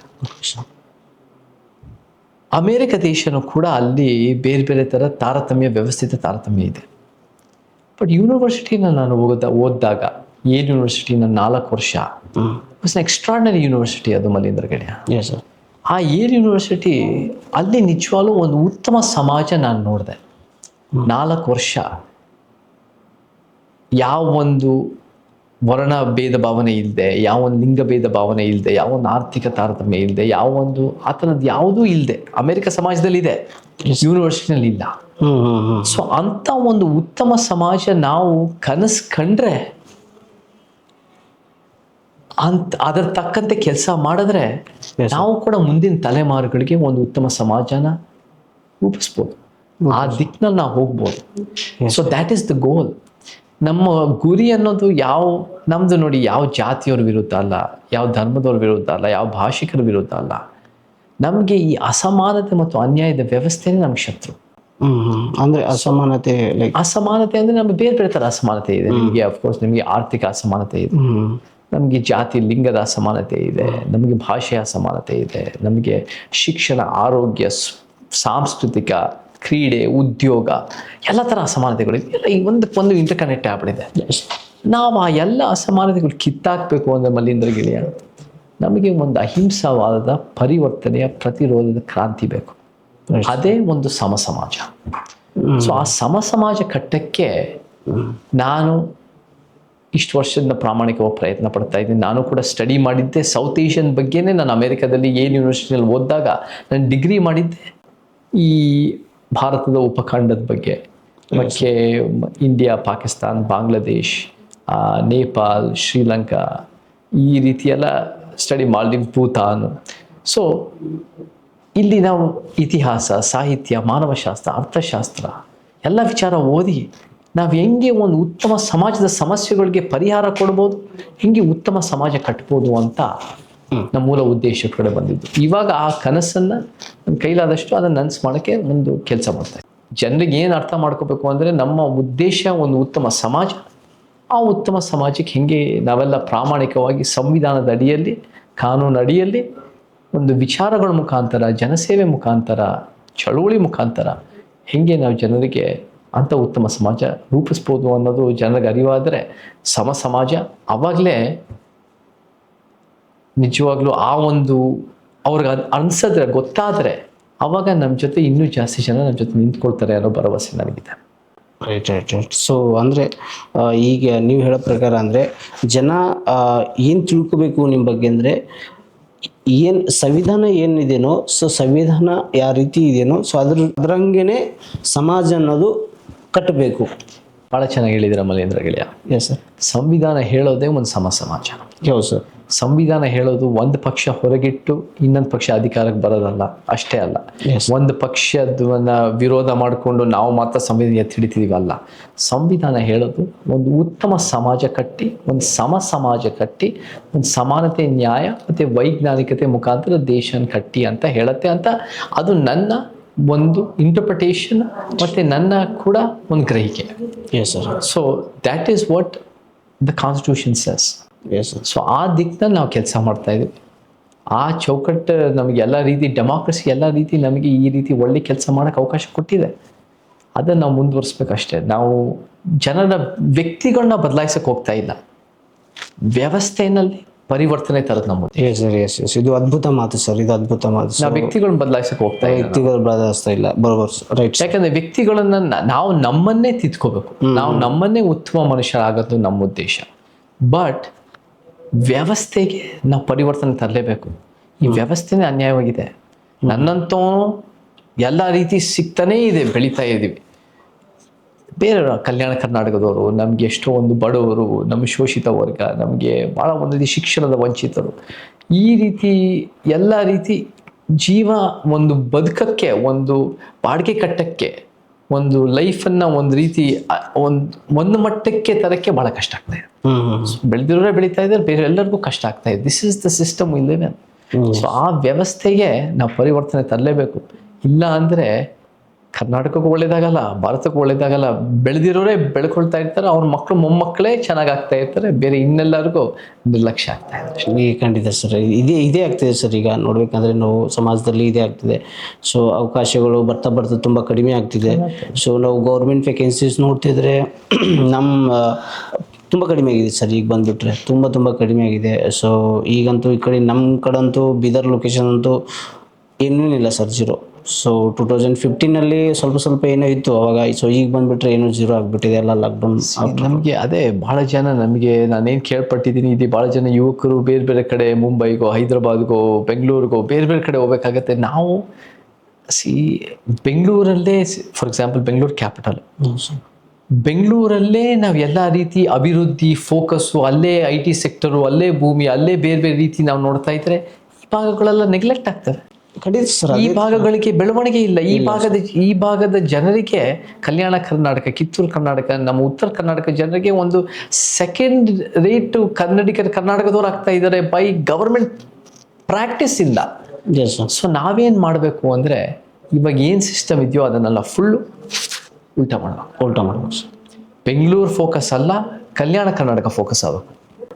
ನಮಗೆ ಒಂದು ರೀತಿ ಸದಾಶಿವನಗರ ಡಾಲರ್ಸ್ ಕಾಲನಿ ಫೋಕಸ್ ಅಲ್ಲ, ಉತ್ತರ ಕರ್ನಾಟಕದ ಏಳಿಗೆ, ನ್ಯಾಯ, ಒಂದು ಪ್ರಾದೇಶಿಕ ಸಮತೋಲನ, ಅದನ್ನು ನಾವು ಒಂದು ರೀತಿ ಫೋಕಸ್ ಮಾಡಿ ಅದಕ್ಕೆ ಒಂದು ಕರ್ನಾಟಕ ತನಕ್ಕೆ ಎತ್ತಿ ಹಿಡಿಬೇಕು. So that is regional justice, that is the justice that constitution cess. So ನಾವು ಅದನ್ನು ಬೇರೆ ಬೇರೆ ಹೋರಾಟಗಳ ಮುಖಾಂತರ, ಚಳುವಳಿ ಮುಖಾಂತರ ಮತ್ತು ಪೊಲಿಟಿಕಲ್ ಮುಖಾಂತರ, ಮೂವ್ಮೆಂಟ್ ಮುಖಾಂತರ ಅದನ್ನು ಕಾರ್ಯರೂಪಕ್ಕೆ ತರೋಕ್ಕೆ ಒಂದು ಪ್ರಾಮಾಣಿಕ ಪ್ರಯತ್ನ ಮಾಡಬೇಕು. Right sir. ಸೊ ನಿಮ್ಮ ಪ್ರಯತ್ನ ನೋಡ್ತಾ ಇದ್ದಂಗೆ ಭಾಳ ತುಂಬ ಬ್ರಾಡ್ ಇದೆ ಸರ್ ನಿಮ್ಮ ಪ್ರಯತ್ನ. ಸೊ ನಿಮಗೆ ಅನಿಸುತ್ತಾ ಸರ್, ಅಂದರೆ ಈಗ ನಿಮ್ಮದು ಅಂದರೆ ನಾನು ಈ ಒಂದು ಇಶ್ಯೂವನ್ನು ಇಷ್ಟು ಟೈಮ್ನಲ್ಲಿ ಏನಾದರೂ ಶಾರ್ಟ್ಔಟ್ ಮಾಡ್ಬೋದು ಅಂತ ಏನಾದರೂ ವಿಚಾರ ಬರ್ತದೆ ಸರ್? ಅಂದರೆ ಇಷ್ಟು ಟೈಮಲ್ಲಿ ನಾನು ಇದಕ್ಕೆ ಏನಾದರೂ ಟೈಮ್ ಕೊಟ್ಟರೆ? ಈ ಒಂದು ಅಸಮಾನತೆ ಮತ್ತು ಅನ್ಯಾಯದ ವ್ಯವಸ್ಥೆ ವಿರುದ್ಧ ಹೋರಾಟಗಳು ನಿನ್ನೆ ಮೊನ್ನೆ ಶುರುವಾಗಿಲ್ಲ ಮಲ್ಲಿಂದ್ರ. ಹೌದು ಸರ್. 2,500 ವರ್ಷ ನಮ್ಮ ಮಾದರಿ ಬುದ್ಧರಿಂದ ನಡೀತಾ ಬಂದಿದೆ. ಮತ್ತೆ ಯಾವಾಗ ಫಸ್ಟು ಅಸಮಾನತೆ ಶುರುವಾಯಿತು ಅಂದರೆ 10,000 ವರ್ಷ, 12,000 ವರ್ಷದ ಹಿಂದೆ ನಾವೆಲ್ಲ ಆದಿವಾಸಿಗಳಾಗಿರೋರು ಕೃಷಿ ಅನ್ನೋದು ಶುರುವಾದಾಗ, ಅಗ್ರಿಕಲ್ಚರ್ ಶುರುವಾದಾಗ ಈ ಅಸಮಾನತೆ ವ್ಯವಸ್ಥೆ ಶುರುವಾಯಿತು. ಸೊ ನಮ್ಮ ಅರಿವು ತಕ್ಕಂತೆ ಯಾವಾಗಿಂದ ಅಸಮಾನತೆ ಇದೆಯೋ ಅವಾಗಿಂದ ಪ್ರತಿರೋಧನೂ ಇದೆ ಸರ್, ಖಂಡಿತ. ಸೊ ಆ ಪ್ರತಿರೋಧ ಬರ್ತಾ ಇದೆ. ಆ ಪ್ರತಿರೋಧ ಅನೇಕರು ಮಾಡ್ಕೊಂಡ್ ಬರ್ತಾ ಇದ್ದಾರೆ. ನಮ್ಮ ಮಾದರಿಗಳು ಬಾಬಾ ಸಾಹೇಬರಾಗಿರ್ಬೋದು, ತಂದೆ ಪೆರಿಯಾರ್, ಕುವೆಂಪು ಅವರಾಗಿರ್ಬೋದು, ಶರಣರಾಗಿರ್ಬೋದು, ಅನೇಕರು ನಮಗೆ ಅವರೆಲ್ಲರೂ ಕೂಡ, ನಾವು ಕೂಡ ಅದಕ್ಕೆ ಕರ್ನಾಟಕಕ್ಕೆ ಹೆಂಗೆ ನಾವು ಒಂದು ನಮ್ಮ ಜೀವನದಲ್ಲಿ ಆ ಒಂದು ಪ್ರತಿರೋಧ, ಒಂದು ಸಂವಿಧಾನದ ಚೌಕಟ್ಟಿನಲ್ಲಿ ಒಂದು ಅಹಿಂಸಾವಾದದ ಮುಖಾಂತರ ನಾವು ಹೆಂಗೆ ಒಂದು ಕಾರ್ಯರೂಪಕ್ಕೆ ತರ್ಬೋದು. ಯಾಕಂದರೆ ನಮಗೆ ಕುವೆಂಪು ಅವ್ರು ಮಾಡಿದ್ದು, ಬಾಬಾ ಸಾಹೇಬರು ಮಾಡಿದ್ದು, ತಂದೆ ಪೆರಿಯಾರ್ ಮಾಡಿದ್ದು, ಫೂಲೆ ದಂಪತಿಗಳು ಮಾಡಿದ್ದು, ಅವ್ರ ಜೀವನಕ್ಕೆ ಅದರಿಂದ ಏನು ಲಾಭ ಸಿಕ್ಕಿಲ್ಲ ಸರ್. ನಮ್ಮ ಜೀವನಕ್ಕೆ ಲಾಭ ಸಿಕ್ಕಿದೆ, ನಮ್ಮ ಜೀವನ ಸಿಕ್ಕಿದೆ ಸರ್, ಖಂಡಿತ. ಸೊ ನಾವು ನನ್ನಂತವನಿಗೆ ಭಾಳ ಸಿಕ್ಕಿದೆ. ಅದೇ ನನ್ನ ಬೆವರಿಂದ ಅಲ್ಲ, ಅದನ್ನ ನನ್ನ ಶ್ರಮದಿಂದ ಅಲ್ಲ ಮಲೇಂದ್ರ ಗೆಳೆಯ. ಅದು ನಮ್ಮ ಜನ್ಮ ಆಧಾರಿತವಾದ ಸವಲತ್ತು, ಮತ್ತೆ ಈ ರೀತಿ birth base benefits, educational benefits, caste benefits, economic benefits, ಈ ಥರದ್ದೆಲ್ಲ ಸಿಕ್ಕಿದೆ. ಸೊ ನನ್ನಂತ ಜಾಸ್ತಿ ವಾಪಸ್ ಕೊಡಬೇಕು. ನಂದೇ ಲಾಭಕ್ಕಿಂತ ನಾನು ಹೆಂಗೆ ಪಡಿಬೋದು, ನನಗೆ ನನ್ನ ವೈಯಕ್ತಿಕ ಲಾಭ ಪಡಿಬೇಕು ಅಂತ ಉದ್ದೇಶ ಇದ್ದಿದ್ರೆ ನಾನು ಅಮೆರಿಕ ಬಿಟ್ಟು ಇಂಡಿಯಾಗೆ ಯಾಕೆ ಬರ್ತಾ ಇದ್ದೆ? ಹೌದು ಸರ್. ಅಲ್ವಾ, ನಾನು ಅಮೆರಿಕದಲ್ಲೇ ಒಂದು ಹೈ ಪೇಯಿಂಗ್ ಜಾಬ್ ತಗೊಂಡು ಅಲ್ಲೇ ಜೀವನ ಮುಂದುವರಿಸ್ಬೋದಾಗಿತ್ತು. ಬಟ್ ಅದು ಪರ್ಪಸ್ ಕೊಡಲ್ಲ, ಆ ಜೀವನಕ್ಕೊಂದು ಅರ್ಥ ಕೊಡಲ್ಲ. ಅದು ನಮ್ಮಿಂದ ಏನು ಸಮಾಜಕ್ಕೆ ಏನೋ ಒಂದು ವಾಪಸ್ ಕೊಡ್ತಾ ಇದೀವಿ ಅನ್ನೋ ಒಂದು ರೀತಿ ಫೀಲ್ ಅಷ್ಟೇ ಅಲ್ಲ, ಪ್ರಾಕ್ಟಿಕಲಿ ಏನೂ ಇಲ್ಲ ನಾವು ವಾಪಸ್ ಕೊಡ್ತಾ, ನಾವೇ ಒಂದು ಟೇಕಿಂಗ್ ಅದನ್ನ ಗಿವಿಂಗ್. ಸೊ ನಾವು ಏನು ಮಾಡ್ಬೋದು ಅಂದರೆ, ಅವ್ರು ಮಾಡಿದ ಕೆಲಸಕ್ಕಿಂತ ನಮಗೆ ಲಾಭ ಆಗಿದೆಯೋ, ನಾವು ಕೂಡ ಮುಂದಿನ ತಲೆಮಾರುಗಳಿಗೆ ನಮಗಾಗಿರೋ ಅನ್ಯಾಯಗಳು ಆಗದಿರಂಗೆ ನೋಡ್ಕೋಬೇಕು. ಅವರಿಗೆ ಒಂದು ನೆರಳು ಸಿಗ್ಬೇಕು, ಒಂದು ಮರದ ನೆರಳು ಫಲ ಸಿಗ್ಬೇಕಂದ್ರೆ ನಾವು ಸಸಿ ನೆಡೋರು ಆಗಬೇಕು. Yes sir. So we are just the beneficiaries of the previous generations. ಯಾರು ನಮಗೆ ಜನಪರವಾಗಿ ಕೆಲಸ ಮಾಡಿದ್ರು, ನಾವು ಅದನ್ನು ಒಂದು ಸಮಾಜಕ್ಕೆ ಒಂದು ಸಸಿ ನೆಟ್ಟೆ ಮುಂದಿನ ತಲೆಮಾರುಗಳಿಗೆ ಬೆನಿಫಿಟ್ಸ್ ಸಿಗುತ್ತೆ. They will get a better life and they will get a better Karnataka. Baba ಸಾಹೇಬ್ರು ಹೇಳ್ತಾರೆ, ನೀವು ನದಿನಲ್ಲಿ ಕೊಚ್ಕೊಂಡು ಹೋಗೋ ಮಣ್ಣು ಹಾಕಬೇಡಿ, ನದಿಯ ದಿಕ್ಕು ಬದಲಾಯಿಸೋ ಬಂಡೆಗಳಾಗಿ. Okay. So we must redirect the society. ಯಾವ ಕಡೆ ಅಂದರೆ ಸಮಾಜದ ಕಡೆ, ಸಂವಿಧಾನದ ಕಡೆ, ಒಂದು ಉತ್ತಮ ಸಮಾಜದ ಕಡೆ ರೀಡೈರೆಕ್ಟಿಂಗ್ ಅಷ್ಟೇ. ನಾವು ಒಬ್ಬರಿಂದನೇ ಸಾಧ್ಯ ಅಂತಲ್ಲ, ಯಾರು ಆ ರೀತಿ ಅಲ್ಲ.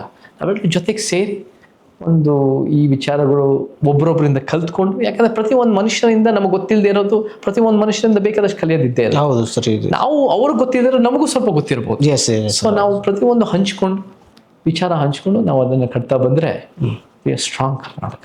Right right. ಸೊ ನಿಮ್ಮದು ಒಂದು ಎನರ್ಜೆಟಿಕ್ ಏನು ವರ್ಡ್ ಇದೆ ಅಲ್ಲ ಸರ್, ಅದು ಕ್ಲಾಪ್ಸ್ ಸರ್. ಯಾಕಂದರೆ ಸರ್ ತುಂಬ ನೀವು ಈ ಥರ ಮಾಡ್ತಿದೆ ಅಂದರೆ ಪ್ರತಿಯೊಂದು ಯಂಗ್ಸ್ಟರಿಗೆ ಈ ಥರ ಒಂದು ಎನರ್ಜಿ ಫೀಲ್ ಆಗ್ತಿದೆ ಅಂತಂದರೆ, ಇವಾಗ ನನಗೂ ಒಂದು ಎನರ್ಜಿ ಫೀಲ್ ಆಗ್ತಿದೆ. ಏನಂತಂದರೆ, ಸೊ ಈ ಥರ ಒಂದು ಮನೋಭಾವನೆ ಇಟ್ಕೊಂಡು ಅಮೇರಿಕಾದಲ್ಲಿ ನಿಮ್ಮದು ಲಕ್ಸುರಿ ಲೈಫನ್ನು ತ್ಯಾಗ ಮಾಡಿ ಇಲ್ಲಿ ಕರ್ನಾಟಕ ಬಂದು ಇಲ್ಲಿಂದ ಈ ಒಂದು ಜನರಿಗೆ ಒಂದು ಒಳ್ಳೆಯದಾಗಲಿ ಅಂತ ಮನೋಭಾವದಿಂದ ಇಲ್ಲಿ ಬಂದು ಶ್ರಮ ಮಾಡ್ತಿದ್ರಲ್ಲ ಸರ್, ಅದಕ್ಕೆ ನೀವು ಧನ್ಯವಾದ. ಥ್ಯಾಂಕ್ ಯು ಮನೆಯವರಿಗೆ, ಥ್ಯಾಂಕ್ ಯು. ಅದೇನು ತ್ಯಾಗ ಅಂತ ನಾನು ನೋಡೋಣ, ನನ್ನ ಜೀವನಕ್ಕೆ ನನಗೆ ಅರ್ಥ ಸಿಗುತ್ತೆ. Yes sir. Thank you thank you. ಯಾವುದೋ ಒಂದು ಒಳಗಡೆ ಒಂದು ದುಃಖ, ಆ ಯಾವುದೋ ಒಂದು ದುಃಖ ನಿಮಗೆ ಇಲ್ಲಿ ತನಕ ನೀವು ಕ್ಯಾರಿ ಮಾಡ್ಕೊಂಡು ಬರ್ತಿದ್ದೀರಾ, ಮತ್ತು ಅದು ಜನರಿಗೆ ಗೊತ್ತಿಲ್ಲ ಸರ್. ನೀವು ಒಂದು ದೇಶದಲ್ಲಿ ಹುಟ್ಟಿದಾಗ ಸರ್, ನಾವೇನು ಅನ್ಕೊಂತೀವಿ, ನಾವು ದೇಶದಲ್ಲಿ ಹುಟ್ಟಿದೀವಿ, ನಾವು ಕೂಡ ಎಲ್ಲರ ಹಾಗೆ ಸರಿ ಸಮಾನರು ಅಂತ ನಮ್ಮ ಮನಸ್ಸಿನಲ್ಲಿ ಇರುತ್ತೆ ಸರ್. ಬಟ್ ಒಂದು ದೇಶದಲ್ಲಿ ಹುಟ್ಟಿದಾಗ ಅದೇ ದೇಶದಿಂದ ನಾವೆಲ್ಲೋ ಒಂದು ಕಡೆ ಸಿಗ್ಬೇಕಾಗಿರೋ ಗೌರವ ಘನತೆ ಸಿಗದೇ ಇದ್ದಾಗ ಒಂದು ಮಟ್ಟಿಗೆ ನೋವಾಗೇ ಆಗುತ್ತೆ. ಆಗುತ್ತೆ. ನಾನು ಚಿಕ್ಕ ವಯಸ್ಸಲ್ಲಿ ಯೋಚನೆ ಮಾಡ್ತಾ ಇದ್ದೆ, ನೋಡು ಅಮೇರಿಕಾದಲ್ಲಿ ಬಿಡಿ ಸಮಾಜ, ಅಮೇರಿಕಾದಲ್ಲಿ ಒಂದು ರೀತಿ ಒಂದು ಬಹುಸಂಖ್ಯಾತರ ದಬ್ಬಾಳಿಕೆಯಲ್ಲಿ ನಾನು ಒಂದು ರೀತಿ ಅಲ್ಪಸಂಖ್ಯಾತ ಅಥವಾ ನಾನು ನಾನ್ ವೈಟು ಅಥವಾ ಈ ರೀತಿ ಇದ್ದಾಗ ಕೂಡ ನನಗೆ ಏನಾದರೂ ಒಂದು ರೀತಿ ನೋವಾದರೂ ಕೂಡ ನಾನು ಯಾವ ಬೇಕಾದ್ರೂ ಕರ್ನಾಟಕಕ್ಕೆ ಹೋಗ್ಬೋದು. ಆದರೆ ಕರ್ನಾಟಕದಲ್ಲಿ ಆ ರೀತಿ ಅವ್ರಿಗೆ ಒಂದು ಅನುಭವಿಸಿದಾಗ ಅವರೆಲ್ಲ ಹೋಗ್ಬೇಕು. ಸೊ ನಾನು ಕೂಡ ಕರ್ನಾಟಕಕ್ಕೆ ಬಂದು ಫೈಟ್ ಮಾಡಬೇಕು. ನಾನು ಅಮೇರಿಕಾದಲ್ಲಿ ನನಗೋಸ್ಕರ ಫೈಟ್ ಮಾಡೋದಕ್ಕಿಂತ ನಾನು ಹೆಂಗೆ ಈ ವ್ಯವಸ್ಥೆಯಲ್ಲಿ ಲಾಭ ಪಟ್ಟಿದ್ದೀನೋ ಅದೇ ವ್ಯವಸ್ಥೆ ವಿರುದ್ಧ ನಾನು ಫೈಟ್ ಮಾಡಬೇಕು ಅಂತ ನನಗೆ ಒಂದು ಕಾಲೇಜ್ನಲ್ಲಿ ಚಿಕ್ಕ ವಯಸ್ಸಿನ ಅರಿವು ಆಗಿತ್ತು. Okay okay. ಅಮೇರಿಕಾದಲ್ಲಿ ಏನಾಗುತ್ತೆ ಅಂದರೆ, ನೀವು ಒಂದು ನಾನ್ ವೈಟ್ ಆಗಿ ಮಾತಾಡೋಕ್ಕೂ ಒಬ್ಬ ವೈಟ್ ಪರ್ಸನ್ ಆಗಿ ಮಾತಾಡೋಕ್ಕೂ ಭಾಳ ವ್ಯತ್ಯಾಸ ಇದೆ. ಓಕೆ. ಒಬ್ಬ ಕ್ರಿಶ್ಚಿಯನ್ ಆಗಿ ಮಾತಾಡೋಕ್ಕೂ, ಅದು ಕ್ರಿಶ್ಚಿಯನ್ ಬಹುಸಂಖ್ಯಾತ ದೇಶ, ನಾನ್ ಕ್ರಿಶ್ಚಿಯನ್ ಆಗಿ ಮಾತಾಡೋಕ್ಕೂ ಭಾಳ ವ್ಯತ್ಯಾಸ ಇದೆ. ಹಾಗೇನೆ ಇಂಡಿಯಾದಲ್ಲಿ ನೀವು ಏನು ಮಾತಾಡ್ತೀರಾ ಅನ್ನೋಕ್ಕಿಂತ ಯಾರು ಮಾತಾಡೋಕ್ಕೆ ಇನ್ನೂ ನಡೀತಿದ್ದೇನೆ ಸರ್ ಅದು ಭೇದ ಭಾವ ಇನ್ನೂ ನಡೀತಲ್ಲ, ಇನ್ನೂ ಜಾಸ್ತಿ ಆಗ್ಬಿಟ್ಟಿದೆ ಅಲ್ಲಿ. ನಾವು ಇದ್ದಾಗಲೂ ಕೂಡ ಸಮಸ್ಯೆಗಳಿತ್ತು, ಇವಾಗ ಆ ಸಮಸ್ಯೆಗಳಿಗೆ ಒಂದು ಸ್ವಲ್ಪ ಸ್ಟೀರಾಯ್ಡ್ ಹಾಕಿ ಇನ್ನೂ ಓವರ್ ಆಗ್ಬಿಟ್ಟಿದೆ ಭಾಳ. ಅಲ್ಲೋಕೆ ನಾನು ಸ್ವಲ್ಪ ಫ್ರೆಂಡ್ಸ್ಗಳು, ನನ್ನ ಕಾಲೇಜ್ ಫ್ರೆಂಡ್ಸ್ ಜೊತೆ ಮಾತಾಡ್ತಾ ಇದ್ದೀನಿ, ನೋಡೋ ನೀನು ಇದ್ದಾಗ ಅದು ಬ್ಯಾಡ್ ಇತ್ತು, ಇವಾಗ ಅದು ಕೆಟ್ಟ ಹೋಗ್ಬಿಟ್ಟಿದೆ. It's become very xenophobic, very discriminatory, prejudicial, ಒಂದು ಸ್ವಲ್ಪ ಬಹುಸಂಖ್ಯಾತರ ದಾಳಿ ಅನ್ನೋ ಒಂದು ರೀತಿ ಹೆಚ್ಚಾಗ್ಬಿಟ್ಟಿದೆ. ಆಮೇಲೆ ನೀವು ನೋಡ್ತಾ ಇದ್ದೀರಾ, ಇವಾಗ ಇರಾನಲ್ಲಿ ವಾರ್ ಆಗಿರ್ಬೋದು, ವಾರ್ ಕಲ್ಚರು ಬೇರೆ ಬೇರೆ ರೀತಿ. America has become it's a imploding empire ಅಂತ ಹೇಳಿದ್ರೆ ಸುಳ್ಳಿಲ್ಲ. ಬಟ್ ನಾವು ಕರ್ನಾಟಕ ಹಂಗಾಗಕ್ಕೆ ಬಿಡದೆ ನಾವು ಒಂದು ಸಮಾಜದ ದಿಕ್ಕಿನಲ್ಲಿ ಕೆಲಸ ಮಾಡಿದ್ರೆ you can do a lot of good. ಕರ್ನಾಟಕದಲ್ಲೂ ಕೂಡ, ಭಾರತದಲ್ಲೂ ಕೂಡ ನೀವು ಏನು ಹೇಳ್ತೀರಾ ಅನ್ನೋದಕ್ಕಿಂತ ನೀವು ಯಾರು ಹೇಳಕ್ಕೆ ಅನ್ನೋ ಪ್ರಶ್ನೆ ಬರುತ್ತೆ ಸರ್, ಬರುತ್ತೆ. ನಿಮ್ಮ ಐಡೆಂಟಿಟಿ ಮಾರ್ಕರ್ಸ್, ನೀವು ಯಾವ ಕ್ಯಾಸ್ಟು, ನೀವು ಯಾವ ಜೆಂಡರು, ನೀವು ಯಾವ ಒಂದು ರೀತಿ ರಿಲಿಜನ್ನು, ನೀವು ಯಾವ ಫ್ಯಾಮಿಲಿ ಬ್ಯಾಕ್ಗ್ರೌಂಡ್, ಈ ಥರದೆಲ್ಲ ಫ್ಯಾಕ್ಟರ್ಸ್ ಬರುತ್ತೆ ಸರ್, ಬರುತ್ತೆ. ನನಗೆ ಗೊತ್ತಾಯಿತು, ನನಗೆ ಅಮೇರಿಕಾದಲ್ಲಿ ಇದ್ಕೊಂಡು ನಾನು ಆ ಸಿಸ್ಟಮನ್ನು ಫೈಟ್ ಮಾಡೋದಕ್ಕಿಂತ as somebody who is maybe some levels of beneficial and limitations ಎರಡೂ ಇದ್ದು ಇಂಡಿಯಾಗೆ ಬಂದು ಕರ್ನಾಟಕಕ್ಕೆ ಬಂದು ಎಲ್ಲ ರೀತಿಯಲ್ಲೂ ಪ್ರಭಾವ ಸಿಕ್ಕಿರೋನಾಗಿ ಅದೇ ಸಿಸ್ಟಮ್ ಅನ್ನು ಫೈಟ್ ಮಾಡಿದ್ರೆ ಸಮಾಜ ಕೇಳುತ್ತೆ. ಸಮಾಜ ವಿಲ್ ಲಿಸನ್. ಬಿಕಾಸ್ ಏನಾಗುತ್ತೆ ಅಂದ್ರೆ ಮಲೀಂದ್ರ ಗೆಳೆಯ, ಇವನಿಗೆ ಇದರಿಂದ ಏನ್ ಲಾಭ, ಸಮಾಜದಿಂದ ನನಗೇನ್ ಲಾಭ, ನಾನ್ ನನ್ನನ್ನೇ ಪ್ರಶ್ನೆ ಮಾಡಿಕೊಂಡು ಸಮಾಜ ಕಟ್ಟಬೇಕು. ನನಗೆ ಸಿಕ್ಕಿರೋ ಸವಲತ್ತನ್ನೇ ನಾನು ಪ್ರಶ್ನೆ ಮಾಡಬೇಕು. ಓಕೆ, ನನಗೆ ಸಿಕ್ಕಿರೋ ಆರ್ಥಿಕತೆ, ಶಿಕ್ಷಣದ ಬೆನಿಫಿಟ್ಸು, ಎಲ್ಲ ಕ್ಯಾಸ್ಟ್ ಬೆನಿಫಿಟ್ಸು, ಇದೆಲ್ಲ ಕೂಡ ನಾನೇ ನನಗೆ ಯಾಕೆ ಇಷ್ಟೊಂದು ಸಿಕ್ಕಿದೆ ಅಂತ ಪ್ರಶ್ನೆ ಮಾಡ್ಕೊಂಡು ನಾನು ಫೈಟ್ ಮಾಡಬೇಕು ಅಂದಾಗ ಸಮಾಜ ನೋಡುತ್ತೆ ಇದು ಸಮಾಜಕ್ಕೆ ಒಳ್ಳೇದು ಹೊರತು ಚೇತನ್ಗೆ ವೈಯಕ್ತಿಕವಾಗಿ ಏನು ಬೆನಿಫಿಟ್ ಇಲ್ಲ ಇದರಿಂದ ಅಂತ ಅವಾಗ ಕನ್ವಿನ್ಸ್ ಆಗುತ್ತೆ. ರೈಟ್. ಡೀಪ್ ಮ್ಯಾಟ್ರ್ ಇದೆ ಸರ್, ಇದು ಡೀಪ್ ಮ್ಯಾಟ್ರ್ ಇದೆ. ಅಮೇರಿಕಾದಲ್ಲಿ ನಾವು ಮಾತಾಡ್ತಿರೋದನ್ನ ಬಿಳಿಯೋರು ಮಾತಾಡಿದ್ರೆ ಬಹಳ ರೀಚ್ ಆಗೋದು. ಬಟ್ ನಾನು ಬಿಳಿ ಕ್ರಿಶ್ಚಿಯನ್ ಮೇಲ್ ಮಾತಾಡಿದ್ರೆ ಬಹಳ ರೀಚ್ ಆಗೋದು. ಬಟ್ ನಾನು ನಾಟ್ ವೈಟ್, ನಾಟ್ ಕ್ರಿಶ್ಚಿಯನ್ ಅಂದಾಗ ಸಮಾಜ ನೋಡೋದೇ ಬೇರೆ ತರ ಸರ್. ಖಂಡಿತ ಸರ್, ಖಂಡಿತ. ಸೊ ನಾವು ಇಂಟರ್ನ್ಯಾಷನಲ್ ರೀತಿಯಲ್ಲಿ ಯೋಚನೆ ಮಾಡ್ತೀವಿ, ನಾವೆಲ್ಲ ಕಡೆ ಅಂತಾರಾಷ್ಟ್ರೀಯ ಮಟ್ಟದಲ್ಲಿ ಬೇರೆ ಬೇರೆ ದೃಷ್ಟಿಕೋನದಿಂದ ನೋಡ್ತೀವಿ. So this is how I started analysing at a young age. Yes sir. ತುಂಬ ಸ್ಟಡಿ ಮಾಡಿದ್ದಾರೆ ಸರ್. ಅಂದರೆ ಒಂದು ಪರ್ಸನ್ ಮಾತಾಡಬೇಕಾದ್ರೆ ಲಿಟ್ರಲಿ ಈ ಎಲ್ಲ ಕ್ಯಾಲ್ಕುಲೇಷನ್ ಆಗುತ್ತೆ ಸರ್. ನೀವು ಒಂದು ವಿಚಾರ ನೋಡ್ಬೇಕಂದ್ರೆ ಮಲೀಂದ್ರ ಗೆಳೆಯ, ಬೇರೆ ಬೇರೆ ದೃಷ್ಟಿಕೋನದಿಂದ ನೋಡಬೇಕು. ಹೌದು ಸರ್. ನನಗೆ ಇದರಿಂದ ಏನು ಬೆನಿಫಿಟ್ ಅನ್ನೋದಕ್ಕಿಂತ ಸೊಸೈಟಲ್ ಬೆನಿಫಿಟ್ ಏನು, ಈ ಪೊಲಿಟಿಕಲ್ ಪಾರ್ಟಿ ಯಾಕೆ ಈ ರೀತಿ ಮಾತಾಡ್ತಾರೆ, ಆ ಪೊಲಿಟಿಕಲ್ ಪಾರ್ಟಿ ಯಾಕೆ ಆ ರೀತಿ ಮಾತಾಡ್ತಾರೆ, ಈ ಲೀಡರ್ ಯಾಕೆ ಈ ರೀತಿ ಮಾತಾಡ್ತಾರೆ, ಅದನ್ನು ಅನಲೈಸ್ ಮಾಡ್ಕೊಂಡು ನೋಡಿದಾಗ then you understand their pattern, understand their reasons. And ನಾವು ಇತಿಹಾಸ ನೋಡೋದು ಕೂಡ ಬೇರೆದಾಗತ್ತೆ, ನಾವು ವರ್ತಮಾನದ ಸಂಘಟನೆ ಮಾಡೋದು ಬೇರೆದಾಗತ್ತೆ, ನಾವು ಭವಿಷ್ಯ ಕಟ್ಟೋದು ಕೂಡ ಬೇರೆ ದೃಷ್ಟಿಕೋನದಿಂದ ಕಟ್ಟಬಹುದು. ಸೊ ನಮ್ಮ ಪ್ರಕಾರ the way you look at the world, the way you look at society must be in the vantage of an equal society. Yes. ಅದು ನಮ್ಮ ಗುರಿ. ಸೊ ನಾವು ಯಾವುದೇ ವಿಚಾರ ಮಾತಾಡಿದ್ರು ಕೂಡ ಅದು ನನ್ನ ಪರ್ಸನಲ್ ಲಾಭದ ಅನ್ನೋದು ಅಥವಾ ನನ್ನ ಮೂಗ್ ನೇರಕ್ಕೆ ಮಾತಾಡೋನಲ್ಲ. ನಾನು ಯಾವ ರೀತಿ ಮಾತಾಡ್ತೀನಿ ಅಂದ್ರೆ ಪವರ್ ಸ್ಟ್ರಕ್ಚರ್ ಅಂತ ಬರುತ್ತೆ ಎಲ್ಲಾದ್ರೂ, ಆ ಪವರ್ ಸ್ಟ್ರಕ್ಚರ್ ವಿರುದ್ಧ ಪ್ರತಿರೋಧ ಕೊಟ್ಟು ಮಾತಾಡೋದು. You fight the power structure. Yes. So your enemy is not any person. Your enemy is not any caste or religion. Yes. Your enemy is the unjust power structure. Okay. ಆ power ಸ್ಟ್ರಕ್ಚರ್ನ ಪ್ರಶ್ನೆ ಮಾಡಿದ್ರೆ ಉತ್ತಮ ಸಮಾಜ ಕಡೆ. Yes. So ವಿಚಾರಗಳು ತುಂಬ strong ಇದೆ ಸರ್. ಸೊ ಖಂಡಿತ ಚೇಂಜ್ ಆಗುತ್ತೆ ಸರ್, ತುಂಬ ಸ್ಟ್ರಾಂಗ್ ಇದೆ ಸರ್. ಬಟ್ ಈಗ ನಿಮ್ಮ ವಿಚಾರ ನೋಡೋಕೆ ಹೋದರೆ ಸರ್, ನಾವು ಆಲ್ರೌಂಡ್ ಎಲ್ಲರಿಗೂ ಅರ್ಥ ಆಗುತ್ತೆ, ಬಟ್ ಸಮ್ ಪಬ್ಲಿಕ್ಕಿಗೆ ಅಂಡರ್ಸ್ಟ್ಯಾಂಡ್ ಆಗುತ್ತೆ ಸರ್. ಸೊ ಆ ಪಬ್ಲಿಕ್ಕಿಗೆ ಟ್ರೀಟ್ ಮಾಡೋದು ಅಂದರೆ ಅವರಿಗೆ ಅರಿವು ಮೂಡಿಸೋದು ಏನಾದರೂ ಬೀಪ್ ಆಪ್ಷನ್ ಏನಾದರೂ ಇದೆ ಸರ್? ಒಂದು ಹೇಳ್ತೀನಿ ಮಲೀಂದ್ರ ಗೆಳೆ, 100 ವರ್ಷದ ಹಿಂದೆ 5-6% ಸಾಕ್ಷರತೆ ಇತ್ತು. ಆ 5-6% ಸಾಕ್ಷರತೆ ಇರೋ ಕಾಲದಲ್ಲಿ ಬಾಬಾ ಸಾಹೇಬರು ಹುಡ್ತಾರೆ. ಅವ್ರು 1891 ಜನಿಸ್ತಾರೆ. ಅಂಬೇಡ್ಕರ್ ಹುಟ್ಟಿದಾಗ 100 ಜನ ದಲಿತ ಮಕ್ಳಿಗೆ ಸಿಗದಿರೋ ಶಿಕ್ಷಣ ಅವ್ರಿಗೆ ಸಿಕ್ತು. ಹೌದು. ಅವ್ರಿಗೆ ಯಾಕೆ ಸಿಕ್ತು ಅಂದರೆ ಅವ್ರ ಫ್ಯಾಮಿಲಿನ ತಂದೆ ಕಡೆ ತಾಯಿ ಕಡೆ ಬ್ರಿಟಿಷ್ ಮಿಲಿಟರಿಯಿಂದ ಬರ್ತಾ ಇದ್ರು. ಬ್ರಿಟಿಷ್ ಮಿಲಿಟರಿನಲ್ಲಿರೋರಿಗೆ ಅವ್ರ ಮೊಮ್ಮಕ್ಕಳಿಗೆ ಅವ್ರಿಗೆ ಒಂದು ಎಜುಕೇಶನ್ ಕೊಡ್ತಾ ಇದ್ರು. ಸೊ ಅವ್ರಿಗೆ ಎಜುಕೇಶನ್ ಸಿಕ್ತು. ಎಜುಕೇಶನ್ ಸಿಕ್ಕಿ ಒಳ್ಳೆ ಸ್ಟೂಡೆಂಟ್ ಆಗಿ ಅವರು ಅಂತಾರಾಷ್ಟ್ರೀಯ ಮಟ್ಟದಲ್ಲಿ ಓದಿ, ಫಾರಿನ್ ಲಂಡನ್ನಲ್ಲಿ ನ್ಯೂಯಾರ್ಕ್ನಲ್ಲೆಲ್ಲ ಓದಿ 106 ವರ್ಷ ಮುಂದೆ ಆಲೋಚನೆ ಇಟ್ಕೊಂಡು ಬಂದು ಅವರು ಜನರ ಮುಂದೆ ಅವ್ರ ವಿಚಾರ ಇಟ್ಟರು. 5-6% ಸಾಕ್ಷರತೆ ಇರೋ ಸಮಾಜದಲ್ಲೂ ಕೂಡ 106 ವರ್ಷ ಮುಂದೆ ಆಲೋಚನೆ ಇರೋರು ಇಂಗ್ಲಿಷ್ನಲ್ಲಿ ಬರೆಯೋರ ವಿಚಾರಗಳನ್ನು ಸಮಾಜ ಅರ್ಥ ಮಾಡ್ಕೊಳ್ತು. ಎಸ್ ಅಲ್ವಾ? ಹೌದು ಸರ್. ಇವತ್ತು 75-80% ಸಾಕ್ಷರತೆ ಇದೆ. ಇವತ್ತು ನಾವ್ಯಾರು ಕೂಡ 106 ವರ್ಷ ಮುಂದೆ ಇಲ್ಲ. ನಾವೆಲ್ಲರೂ ಕೂಡ ಇದೇ ಸಮಾಜದಲ್ಲಿ ನೋಡೋದು, ನಾವು ಅರ್ಥ ಮಾಡಿಕೊಂಡು ಇವತ್ತು ಪ್ರತಿಯೊಬ್ಬರು ಕೂಡ ಸೋಷಿಯಲ್ ಮೀಡಿಯಾ ಇದೆ. ಏನು ಸರಿ ಏನು ತಪ್ಪು ಚೆನ್ನಾಗಿ ಗೊತ್ತಿದೆ ಸರ್. ನಾವು ಮಲೀಂದ್ರ ಗೆಳೆಯ ಜನರಿಗೆ ವಿಚಾರ ತಿಳಿಸಿದ್ರೆ ಖಂಡಿತ ಅರ್ಥ ಮಾಡ್ಕೊಳ್ತಾರೆ. ಅರ್ಥ ಮಾಡ್ಕೊಂಡಿಲ್ಲ ಅಂದರೆ ಅವ್ರು ಅರ್ಥ ಮಾಡ್ಕೊಳ್ಳೋ ಕೆಪಾಸಿಟಿ ಇಲ್ಲ ಅಂತಲ್ಲ, ನಾವು ತಿಳಿಸೋ ರೀತಿನಲ್ಲಿ ವಿಫಲರಾಗಿದ್ದೀವಿ ಅಂತ ಅರ್ಥ. ಸೊ ಸಮಾಜ ಅಂದಾಗ ಸರಿ ಸಮಾನರು, ಸಮಾನತೆಯ ಸಮಾಜ ಕಟ್ಟಬೇಕು, ಈ ವ್ಯವಸ್ಥೆ ಅಸಮಾನತೆಯಲ್ಲಿ ಕೂಡಿದೆ ಅಂತ ಹೇಳಿದಾಗ ಖಂಡಿತ ಜನರಿಗೆ ಅರ್ಥ ಆಗತ್ತೆ. ಅವರು ಕೂಡ ಒಂದು ಸ್ವಲ್ಪ ಅದನ್ನು ರಿಸರ್ಚ್ ಮಾಡೋಕ್ಕೆ ನೋಡ್ತಾರೆ, ಅವರು ಕೂಡ ಅದನ್ನು ಗ್ರಾಸ್ ಮಾಡ್ತಾರೆ, ಅವರು ಕೂಡ ಅದರಲ್ಲಿ ಒಂದು ಪ್ರಶ್ನೆಗಳು ಹುಟ್ಬೋದು. ಆ ಪ್ರಶ್ನೆಗಳಿಗೂ ಸಮರ್ಥವಾಗಿ ಉತ್ತರ ಕೊಟ್ಟರೆ ನಮ್ಮ ಜೊತೆ ನಿಂತ್ಕೊತಾರೆ. ಖಂಡಿತ ಸರ್, ಖಂಡಿತ ಆಲ್ಮೋಸ್ಟ್ ಆಗುತ್ತೆ ಸರ್. ಬಟ್ ಟೈಮ್ ಆಗಲಿ, ಸಮಯ ತಗೊಳ್ಳಿ. ನಾವೇನು ಇದ್ದಕ್ಕಿದ್ದ ಒಂದು ದಿನದಲ್ಲೇ ಎಲ್ಲ ಸರಿ ಹೋಗ್ಬಿಡುತ್ತೆ ಅಂತ ಅಲ್ಲ. 10,000 ವರ್ಷದಿಂದ ಅಸಮಾನತೆ ನಡೆದಿರೋದನ್ನ ನಾವೊಂದು ಕಟ್ಟಬೇಕು ಅಂದರೆ ಟೈಮ್ ಆಗತ್ತೆ. ಎಸ್, ತಾಳ್ಮೆ ಇರಬೇಕು, ಸಹನೆ ಇರಬೇಕು. ಬಟ್ ಅದು ಕೂಡ ಒಂದು ಬದ್ಧತೆ, ಒಂದು ಪ್ರಾಮಾಣಿಕತೆಯಿಂದ ಕಟ್ತಾ ಬಂದರೆ ಒಳ್ಳೇದಾಗತ್ತೆ ಅಂತ ನಂಬ್ಕೊಂಡಿರೋ ನಾನು. ಈಗ ಈ ಜರ್ನಿ ಬಂದಂಗೆ ಸೊ ಸಿನಿಮಾ ಇಂಡಸ್ಟ್ರಿಯನ್ನು ಯಾವಾಗ ಕಂಪ್ಲೀಟ್ಲಿ ನೀವು ಬಿಡಬೇಕಂತ ಏನಾದರೂ ಡಿಸೈಡ್ ಮಾಡಿದ್ರೆ ಸರ್? ಕಂಪ್ಲೀಟ್ಲಿ ಬಿಡೋದು ನನ್ನ ಉದ್ದೇಶ ಅಲ್ಲ. ಹೌದು ಸರ್. ಸಿನಿಮಾಗಳು ಇವಾಗ 1-2 ಸಿನಿಮಾ, 1.25 ಮುಗ್ದಿದೆ, 1 ಅರ್ಧ ಮುಗ್ದಿದೆ. ಸಿನಿಮಾ ಇವಾಗಲೂ ಒಂದು ಹೊಸ ಸಿನಿಮಾ ಜೊತೆ ಡಿಸ್ಕಷನ್ ಇದೆ.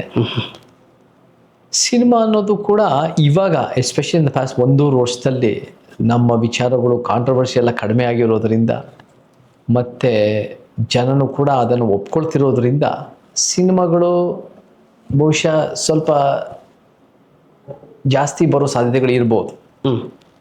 ಮೇನ್ ಏನಂದರೆ ಮಲ್ಲಿಂದ್ರ ಗೆಳೆಯ, ಒಬ್ಬ ಸಿನಿಮಾ ನಟ ಅಂದ, ಒಬ್ಬ ಹೀರೋ ಅಂದಾಗ ಏನು ಲೀಡ್ ಮೇಲ್ ಅಂತ ಏನು ಹೇಳ್ತೀವಿ, ಲೀಡ್ ಮೇಲ್ ಅವನಿಗೆ ಆಫರ್ ಬರಬೇಕು ಅಂದರೆ ಎಸ್ ಸರ್, ಅವನ ಒಳ್ಳೆತನ ಫ್ಯಾಕ್ಟರ್ ಅಲ್ಲ, ಕೆಟ್ಟತನ ಫ್ಯಾಕ್ಟರ್ ಅಲ್ಲ. ಹೌದು. ಅವನ ಪ್ರತಿಭೆ ಇದೆಯೋ ಇಲ್ವೋ ಫ್ಯಾಕ್ಟರ್ ಅಲ್ಲ. ಅವನು ಹೆಂಗೆ ಕಾಣ್ತಾನೆ ಕಾಣಬೇಕು ಅದು ಫ್ಯಾಕ್ಟರ್ ಆಗಲೂಬಾರ್ದು. ಅದು ಕ್ಯಾರೆಕ್ಟರ್ ಮೇಲೆ ಡಿಪೆಂಡ್ ಆಗೋದು, ಅದು ಬೇರೆ. Okay sir. Main criteria for offers ಅಂದಾಗ ನೀವು ಫಸ್ಟ್ 3 ದಿನದಲ್ಲಿ ನಿಮ್ಗೆ ಎಷ್ಟು ಕಲೆಕ್ಷನ್ ಬರುತ್ತೆ ಮೇಲೆ ಡಿಪೆಂಡ್ ಆಗುತ್ತೆ. ಓಕೆ.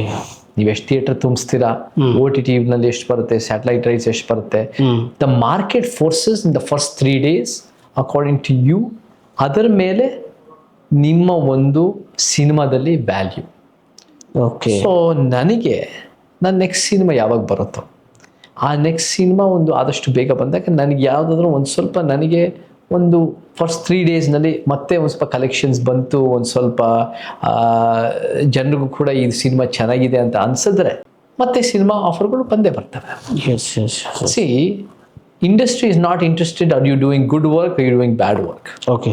ನೀನು ಟ್ವೀಟ್ ಬರ್ದು ಜೈಲಿಗೆ ಹೋಗ್ತೀಯಾ, ನೀನು ಕೊಲೆ ಆರೋಪದ ಮೇಲೆ ಜೈಲಿಗೆ ಹೋಗ್ತೀಯಾ, ಅದೆಲ್ಲ ಮುಖ್ಯ ಆಗಲ್ಲ ಇಂಡಸ್ಟ್ರಿಗೆ. ಇಂಡಸ್ಟ್ರಿಗೆ ನಿನ್ನಿಂದ ಎಷ್ಟಪ್ಪ ವ್ಯಾಪಾರ ಆಗೋದು? ವ್ಯಾಪಾರ, ರೈಟ್, ವ್ಯಾಪಾರ. ಸೊ ವ್ಯಾಪಾರ ದೃಷ್ಟಿನಲ್ಲಿ ನಾನು if I have a good opening and good reach ಬಂದರೆ ಒಂದು ನೆಕ್ಸ್ಟ್ ಸಿನಿಮಾದಲ್ಲಿ ಮತ್ತೆ ಸಿನಿಮಾ ಆಫರ್ಗಳು ಬರ್ತವೆ. ನನಗೆ ರೀಚ್ ಬರಲಿಲ್ಲ ಅಥವಾ ಓಪನಿಂಗ್ ಬರಲಿಲ್ಲ ಅಂದರೆ ಆಫರ್ಗಳು, ಇರೋ ಆಫರ್ಗಳು ಬೇರೆ ಕಡೆ ಹೋಗ್ತವೆ, ಬೇರೆ ಕಡೆ ಹೋಗುತ್ತೆ ಸರ್. ಹೌದು. It's a business. Yes sir, yes yes. So ಈ ಥರ ಆಗ್ಬಾರ್ದು ಅಂತಂದರೆ ಸರ್, ಈಗ ಆ್ಯಸ್ ಎ ನೀವು ಹೋರಾಟಗಾರರಾಗಿ ಈ ಥರ ಆಗ್ಬಾರ್ದು ಅಂತಂದರೆ ಏನು ಒಂದು ಆ್ಯಕ್ಷನ್ ಏನು ತೊಗೋಬೋದು ನೀವು ನಿಮ್ಮ ಕಡೆಯಿಂದ? ಈ ಥರ ಆಗಬಾರ್ದು ಅಂದರೆ ನನಗೆ ಸಿನಿಮಾ ಇಂಡಸ್ಟ್ರಿ ಆಪರ್ಚುನಿಟಿ ಕಳ್ಕೋಬಾರ್ದು ಅಂತಾನ? Yes sir. ಸಿನಿಮಾ ಇಂಡಸ್ಟ್ರಿ ಆಪರ್ಚುನಿಟಿಗಳು ಕಳ್ಕೋಬಾರ್ದು ಅಂತಿದ್ರೆ ನಾನು ಬಾಯಿಗೆ ಬೀಗ ಹಾಕ್ಕೊಂಡು ಅವ್ರು ಕೊಟ್ಟಿದ್ದು ದುಡ್ಡು ತೊಗೊಂಡು ಸುಮ್ಮನೆ ಇಟ್ಕೊಂಡು ಕೆಲಸ ಮಾಡ್ಕೊಂಡು ನಾನು ಆ್ಯಕ್ಟಿಂಗ್ ಮಾಡ್ಕೊಂಡು ಮುಂದುವರಿಬೇಕು. ಬಟ್ ನಾನು ಆ ಉದ್ದೇಶ ಇಟ್ಕೊಂಡು ನಾನು ಬಂದಿಲ್ಲ. ಹೌದು ಸರ್. ಸಿನಿಮಾನು ನಾನು ಅನಿರೀಕ್ಷಿತವಾಗಿ ಸಿಕ್ತು. ನನಗೆ ಸಿನಿಮಾದಲ್ಲಿ ಬರೀ ಬಾಯಿ ಬೀಗ ಹಾಕೊಂಡು ಆ್ಯಕ್ಟ್ ಮಾಡೋದಕ್ಕಿಂತ ದುಡ್ಡು ತೊಗೊಳೋದಕ್ಕಿಂತ ನನಗೆ ಅದು ಫ್ರೀಡಮೇ ಇಲ್ಲ. ಅದು ನನಗೆ ಜೈಲಿಗಿಂತ ಜಾಸ್ತಿ ಕಟ್ಟಾಗ್ದಂಗೆ ಆಗುತ್ತೆ ಸರ್. ನನ್ನ ವಿಚಾರಗಳು ಹೇಳ್ಕೋಬೇಕು. ಈ ವಿಚಾರಗಳು ಸಮಾಜಕ್ಕೆ ಒಳ್ಳೇದಿದು, ಇದು ಜನರಿಗೆ ಒಳ್ಳೇದಾಗತ್ತೆ, ಇದೇ ಒಂದು ಉತ್ತಮ ಸಮಾಜ ಅಂತ ನನಗೆ ಹೇಳ್ಕೊಳ್ಳೋ freedom, the freedom to express your ideas is an extraordinary freedom. ಅದೇ ಡೆಮಾಕ್ರಸಿ. ಸೊ ಆ ಸ್ವಾತಂತ್ರ್ಯ ನಾನು ಬಿಟ್ಕೊಡಕ್ಕೆ ನಾನು ರೆಡಿ ಇಲ್ಲ. ಬಟ್ ಹಾಗಿದ್ದಾಗ ಪ್ರೊಡ್ಯೂಸರು ಸೋಲ್ಬಾರ್ದು. ಯಾಕೆಂದರೆ ನನ್ನ ಸಿನಿಮಾ ಬಂದಾಗ ಪ್ರೊಡ್ಯೂಸರ್ಗೂ ನ್ಯಾಯ ಒದಗಿಸಿದ್ರೆ ಮಾತ್ರ ಸಿನಿಮಾ ಗೆದ್ದಂಗೆ. ಸೊ ಇದನ್ನೆರಡು ನಡುವೆ ನೋಡೋಣ ಮುಂದಿನ ವರ್ಷಗಳಲ್ಲಿ. ನಾನು ವಿಚಾರಗಳು ಮಂಡಿಸೋದು ನಾನು ನಿಲ್ಸೋನಲ್ಲ, ರೈಟ್ ರೈಟ್. ಬಟ್ ವಿಚಾರಗಳ ನಡುವೆನೂ ಕೂಡ ಚೇತನ್ ಸಿನಿಮಾದಲ್ಲಿ ಬಿಸ್ನೆಸ್ ಆಗತ್ತೆ ಅಂತ ಪ್ರೊಡ್ಯೂಸರ್ಗೆ ಕಾನ್ಫಿಡೆನ್ಸ್ ಬಂದರೆ ಎರಡು ಮಾಡ್ಬೋದು ಅಂತ ನನಗೆ. ರೈಟ್ ಸರ್, ಖಂಡಿತ ಕಾನ್ಫಿಡೆಂಟ್ ಬರುತ್ತೆ ಸರ್. ನೀವು ಮಾಡೋಂಥ ಕಾರ್ಯಗಳು, ನಿಮ್ಮ ಇರೋಂಥ ವಿಚಾರಗಳು, ಸೊ ಇವುಗಳನ್ನು ಎಲ್ಲ ನಾವು ನೋಡ್ತಾ ಇದ್ದಂಗೆ ಸ್ವಲ್ಪ ಟೈಮ್ ಆದಂಗೆ ಕ್ಲಿಯರಾಗಿ ಗೊತ್ತಾಗುತ್ತೆ. ಓಕೆ, ಸೊ ಇದರಲ್ಲಿ ನಿಮಗೆ ಸಕ್ಸಸ್ ಸಿಗಲಿ ಅಂತ ನಾವು ಸದಾಕಾಲ ದೇವರಿಗೆ ಪ್ರಾರ್ಥನೆ ಮಾಡ್ತೀವಿ. ಸೊ ಒಂದು ಲಾಸ್ಟ್ ಕ್ವಶನ್ ಸರ್ ನಿಮ್ಮ ಕಡೆಯಿಂದ ಏನಂತಂದರೆ, ಸೊ ನಿಮ್ಮನ್ನು ನೀವು ಒಂದು 5 ವರ್ಷದ ನಂತರ ಎಲ್ಲಿ ನೋಡೋಕ್ಕೆ ಇಷ್ಟಪಡ್ತೀರಿ ಸರ್? ನನ್ನನ್ನು ನಾನು ಎಲ್ಲೂ ನೋಡೋಕೆ ಇಷ್ಟಪಡಲ್ಲ. ಇಲ್ಲಿ ಬಹುಶಃ ಮತ್ತೆ ಇಲ್ಲಿ ಬಂದು ನಿಮ್ಮ ಜೊತೆ ಪಾಡ್ಕಾಸ್ಟ್ ಮಾಡೋಣ 5 ವರ್ಷ ಆದಮೇಲೆ. ಬಟ್ ಖಂಡಿತ. ನನಗೆ ಸಮಾಜದಲ್ಲಿ ಒಂದು ಸಮಾಜದ ವಿಚಾರಗಳು ಸ್ವಲ್ಪ ತಲುಪಿದೆ ಅಂದರೆ, ಸ್ವಲ್ಪ ರೀಚ್ ಆಗಿದೆ ಅಂದರೆ, ಒಂದು ಸ್ಟ್ರಾಂಗರ್ ಮೂಮೆಂಟ್ ಆಗಿದೆ ಅಂದರೆ, ಒಂದು ಸ್ಟ್ರಾಂಗರ್ ಒಂದು ಪೊಲಿಟಿಕಲ್ ಅವೇರ್ನೆಸ್ ರೀತಿಯಲ್ಲಿ ಆಗಿದೆ ಅಂದರೆ ಅದಕ್ಕಿಂತ ಪ್ಲಸ್ ಯಾವುದೂ ಇಲ್ಲ. So the goal is for the ideas, the vision, the activism, the human rights, ಈ ರೀತಿಯಲ್ಲಿ ಏನು ಮಾಡಿ ಒಂದು ಗಟ್ಟಿಯಾದ ಕರ್ನಾಟಕ ಬೆಳೆಸೋಣ. ಸ್ಟ್ರಾಂಗ್ ಕರ್ನಾಟಕ ಅಂದರೆ ಸಮಾಜ ಕರ್ನಾಟಕ. ಸೊ ಆ ರೀತಿ ನಾವು ಕಟ್ಟೋದು ನಮ್ಮ ಉದ್ದೇಶ. ನಾನು ವೈಯಕ್ತಿಕವಾಗಿ ಪರ್ಸನಲ್ ಆಗಿ ಏನು ನಿರೀಕ್ಷೆ ಮಾಡಲ್ಲ. ನನಗಾಗಲೇ ನಾನು ಹೇಳಿದ್ನಲ್ಲ, ಸಿಕ್ಕಿರೋರಿಗೆ ಸಿಗ್ತಾ ಇದ್ದರೆ ಅದು ಇಟ್ಸ್ ಅನ್ಫೇರ್ ಸಿಸ್ಟಮ್. ಬಟ್ ನಮ್ಮ ಐಡಿಯಾಸು, ನಮ್ಮ ವಿಚಾರಗಳು ಇನ್ನೂ ಸ್ವಲ್ಪ ಜನ ಒಪ್ಕೊಂಡ್ರೆ ಅದೇ ನಮಗೆ ಭಾಳ ಸಂತೋಷ. ಓಕೆ. ಅಂದರೆ ಈಗ ನಾವು ಹೋರಾಟ ಮಾಡ್ತಿದ್ದಂಗೆ ಕೆಲವೊಂದರಲ್ಲಿ ನೀವು ಜಾಸ್ತಿ ಎಫರ್ಟ್ ಹಾಕಿರ್ತೀರ, ಅದರಲ್ಲಿ ಜಾಸ್ತಿ ಇದು ಎಫರ್ಟ್ ಇರುತ್ತೆ. ಸೊ ಇಂಥ ಕೆಲಸಗಳನ್ನು ಈ ಮಟ್ಟಕ್ಕೆ ನಾವು ಬೆಳೆದ್ರೆ ಅದು ನಮಗೆ ಇದು ಅಂತ. ನಮಗೆ ಈ ಹೋರಾಟ ಆ ಹೋರಾಟ ಅನ್ನೋಕ್ಕಿಂತ ಆಲ್ ಹೋರಾಟಗಳು, ಎಲ್ಲ ರೀತಿಯ ಹೋರಾಟಗಳು ಮುಖ್ಯನೇ. Everything is interconnected. Yes sir, everything is interconnected. But ನಮಗೆ ಪ್ರತಿಯೊಂದು ಪರಸ್ಪರ ಇಂಟರ್ಕನೆಕ್ಟೆಡ್ ಅಂದಾಗ ನಾವು ಒಂದು ಹೋಪ್ಫುಲಿ ಪೊಲಿಟಿಕಲ್ ಮೂಮೆಂಟ್ ಸ್ಪೆಸಿಫಿಕ್ಲಿ ಅದಕ್ಕೆ ಒಂದು ಗಟ್ಟಿಯಾದ ಒಂದು ಬೇರಾದರೆ ಅದು is a really strong success, is a really strong positive direction. Because ನಮ್ಮ ಮಾದರಿಗಳು ಪೊಲಿಟಿಕಲ್ ಆ್ಯಕ್ಟಿವಿಸ್ಟು ಅಂಬೇಡ್ಕರ್, ಪೆರಿಯಾರ್, ಕಾಂಚೀರಾಮ್ ಅವರೆಲ್ಲ built successful political movements. Political movement ಅಂದಾಗ ನಾವು ನಿಜವಾಗ್ಲೂ ರಚನಾತ್ಮಕವಾಗಿ ಬದಲಾವಣೆ ತರ್ಬೋದು. ಇವಾಗ ನಾನು ಹೊಟ್ಟೆ ಹಸಿರು ಊಟ ಹಾಕಿದ್ರೆ ಇಟ್ಸ್ ಬೇಸಿಕ್ ಸೇವೆ, ಸಮಾಜ ಸೇವೆ, it's a good thing. But it doesn't dismantle the structural poverty ಅಥವಾ ಸ್ಟ್ರಕ್ಚರಲ್ ಇನ್ಇಕ್ವಾಲಿಟಿ ಅಥವಾ ಸ್ಟ್ರಕ್ಚರಲ್ ನಿರುದ್ಯೋಗ. ಅದನ್ನು ಕಿತ್ತಾಕಲ್ಲ. ನಾವು ಪೊಲಿಟಿಕಲ್ ಆಗಿ ಕಟ್ಟಿದ್ರೆ, ನಾವು ಕಾನೂನುಗಳನ್ನ, ನೀತಿ ಯೋಜನೆಗಳು ತರೋರಾದರೆ, ಇಂಪ್ಲಿಮೆಂಟ್ ಮಾಡೋರು, ಜಾರಿಗೊಳ್ಳೋರಾದರೆ ಎಲ್ಲ ವರ್ಗದವ್ರ ಜನರಿಗೆ, ಎಲ್ಲ ಕರ್ನಾಟಕದವ್ರಿಗೆ ಭಾಳ ಒಳ್ಳೇದು ಮಾಡ್ಬೋದು. So that is the overall goal political movement. 5 ವರ್ಷದಲ್ಲಿ ಅದು ಒಂದು ಸ್ವಲ್ಪ ಕನ್ಸಾಲಿಡೇಟ್ ಆದರೆ ಆಗುತ್ತೆ ಸರ್. ಸೊ ಜನರ ಈಗ ನಾವು ನೋಡ್ತಾ ಇದ್ದಂಗೆ, ನೀವು ಅಂದಂಗೆ, ಸೊ ಎಜುಕೇಟೆಡ್ ಪಬ್ಲಿಕ್ ಸ್ಟ್ರೆಂತ್ ಜಾಸ್ತಿ ಆಗ್ತಿದೆ ದಿನ. ಸೊ ಅವಾಗ ನಾವು ಚಿಕ್ಕಂದಿರುವಾಗ ಸ್ಕೂಲಿಗೆ ಹೋಗ್ತಿದ್ದೇವೆ ಇಲ್ಲೋ ಅದಿಲ್ಲ. ಬಟ್ ಈಗ ಬಂದುಬಿಟ್ರೆ ಹುಡುಗರು LKG UKG ಎಲ್ಲರೂ ಹೋಗ್ತಿದ್ದಾರೆ. ಸೊ ಹಾಗಾಗಿ ಆಲ್ಮೋಸ್ಟ್ ಎಲ್ಲರೂ ಎಜುಕೇಟ್ ಇರೋದ್ರಲ್ಲಿಂದ ಸೊ ಈ ಒಂದು ಕನಸುಗಳು ತುಂಬ ಜಲ್ದಿ ನನಸಾಗುತ್ತೆ. ಸೊ ಸಮಾಜದಲ್ಲಿ ನೀವು ಹೊರಟಾರಂಥದ್ದು ಟೈಮ್ ಜಾಸ್ತಿ ಕಡಿಮೆ ಎಕ್ಸ್ಪೆಕ್ಟೇಷನಲ್ಲೇ ಫುಲ್ಫಿಲ್ ಆಗುತ್ತೆ ಅಂತ ನನಗೆ. ಎಜುಕೇಷನ್ ಅನ್ನೋದು ಭಾಳ ಮುಖ್ಯ, ನೀವು ಹೇಳೋದು ನಿಜ. ಅದರ ಜೊತೆ social media is a very powerful tool. Yes sir, obviously. Social media ಇವಾಗ ಎಲ್ಲರಿಗೂ ಆಕ್ಸೆಸ್ ಇದೆ, ಎಲ್ಲರೂ ಕೂಡ ನೋಡ್ತಾರೆ. ಬಟ್ ನಾನು ಯಾವಾಗಲೂ ಹೇಳ್ತೀನಿ, ಸೋಷಿಯಲ್ ಮೀಡಿಯಾ 40 ವರ್ಷದಿಂದ ಬಂದಿರ್ಬೋದು, ಸಿನಿಮಾ 100 ವರ್ಷದಿಂದ ಬಂದಿರ್ಬೋದು, ಆದರೆ ಜನರ ಹತ್ರ ಹೋಗಿ ಅನ್ಯಾಯದ ವಿರುದ್ಧ ಮಾತಾಡೋದು 1000 ವರ್ಷದಿಂದ ನಡೀತಾ ಇದೆ. ಖಂಡಿತ sir. We must go to the people, we must interact with the people. ಅವ್ರ ಜೊತೆ ಅವರಿಂದ ಕಲ್ತ್ಕೋಬೇಕು. ಅವ್ರಿಗೂ ಸ್ವಲ್ಪ ನಮ್ಮ ವಿಚಾರಗಳು ಹೇಳಿ ಕೆಲಸ ಮಾಡಿದ್ರೆ ಉತ್ತಮ ಸಮಾಜ ಉತ್ತಮ. ಸೊ ಸರ್, ನಿಮ್ಮ ಅದ್ಭುತವಾದ ಸಮಯವನ್ನು ನಮ್ಮ ಅಚೀವರ್ ಪಾಡ್ಕಾಸ್ಟಿಗೆ ಕೊಟ್ಟು, ಸೊ ಇಲ್ಲಿ ತನಕ ಈ ಪಾಡ್ಕಾಸ್ಟನ್ನು ನಡ್ಸ್ಕೊಂಡು ಬಂದ್ರಿ. ಸೊ ನಿಮಗೆ ನಮ್ಮ ಅಚೀವರ್ ಪಾಡ್ಕಾಸ್ಟ್ನಿಂದ ನಿಮಗೆ ತುಂಬ ತುಂಬ ಧನ್ಯವಾದ. ಸೊ ಇಲ್ಲಿ ತನಕ ನೋಡಿದಂಥ ಒಂದು ಪಬ್ಲಿಕ್ಕಿಗೆ, ಜನರಿಗೆ, ಸೊ ನಿಮ್ಮ ಮನಸ್ಸಿನ ಮಾತು ಏನು ಹೇಳೋಕ್ಕೆ ಇಷ್ಟಪಡ್ತೀರಿ ಸರ್? ನನಗೆ ಅಚೀವರ್ಸ್ ಪಾಡ್ಕಾಸ್ಟ್ನಲ್ಲಿ ಇವತ್ತು ಪಾಡ್ಕಾಸ್ಟ್ನಲ್ಲಿ ಭಾಗವಹಿಸೋಕೆ ಒಂದು ಅವಕಾಶ ಸಿಕ್ಕಿದ್ದು ಭಾಳ ಸಂತೋಷ ಆಗಿದೆ. ಸ್ಟುಡಿಯೋನು ಭಾಳ ಚೆನ್ನಾಗಿದೆ, ಇಲ್ಲಿ ಒಂದು ಫೀಲು ಭಾಳ ಚೆನ್ನಾಗಿದೆ. ಮತ್ತು ಭಾಳ ಮುಖ್ಯವಾಗಿ ಪ್ರಶ್ನೆಗಳು ನನಗೆ ಭಾಳ ಇಷ್ಟ ಆಯಿತು. ಮಲೀಂದ್ರ ಅವ್ರ ಪ್ರಶ್ನೆಗಳು, ಅವ್ರ ಟೀಮು, ಗೌತಮ್ ಅವ್ರ ಪ್ರಶ್ನೆಗಳು, ಅವ್ರ ಟೀಮು ಭಾಳ ಒಂದು ಹೊಸತನ ತರ್ತಾ ಇದ್ದಾರೆ. ಒಂದು ಹೊಸ ರೀತಿ ಒಂದು ಇಮೋಷನಲ್ ಕಂಪೋನೆಂಟು ಕೂಡ ಅವ್ರ ಪ್ರಶ್ನೆಗಳಲ್ಲಿದೆ.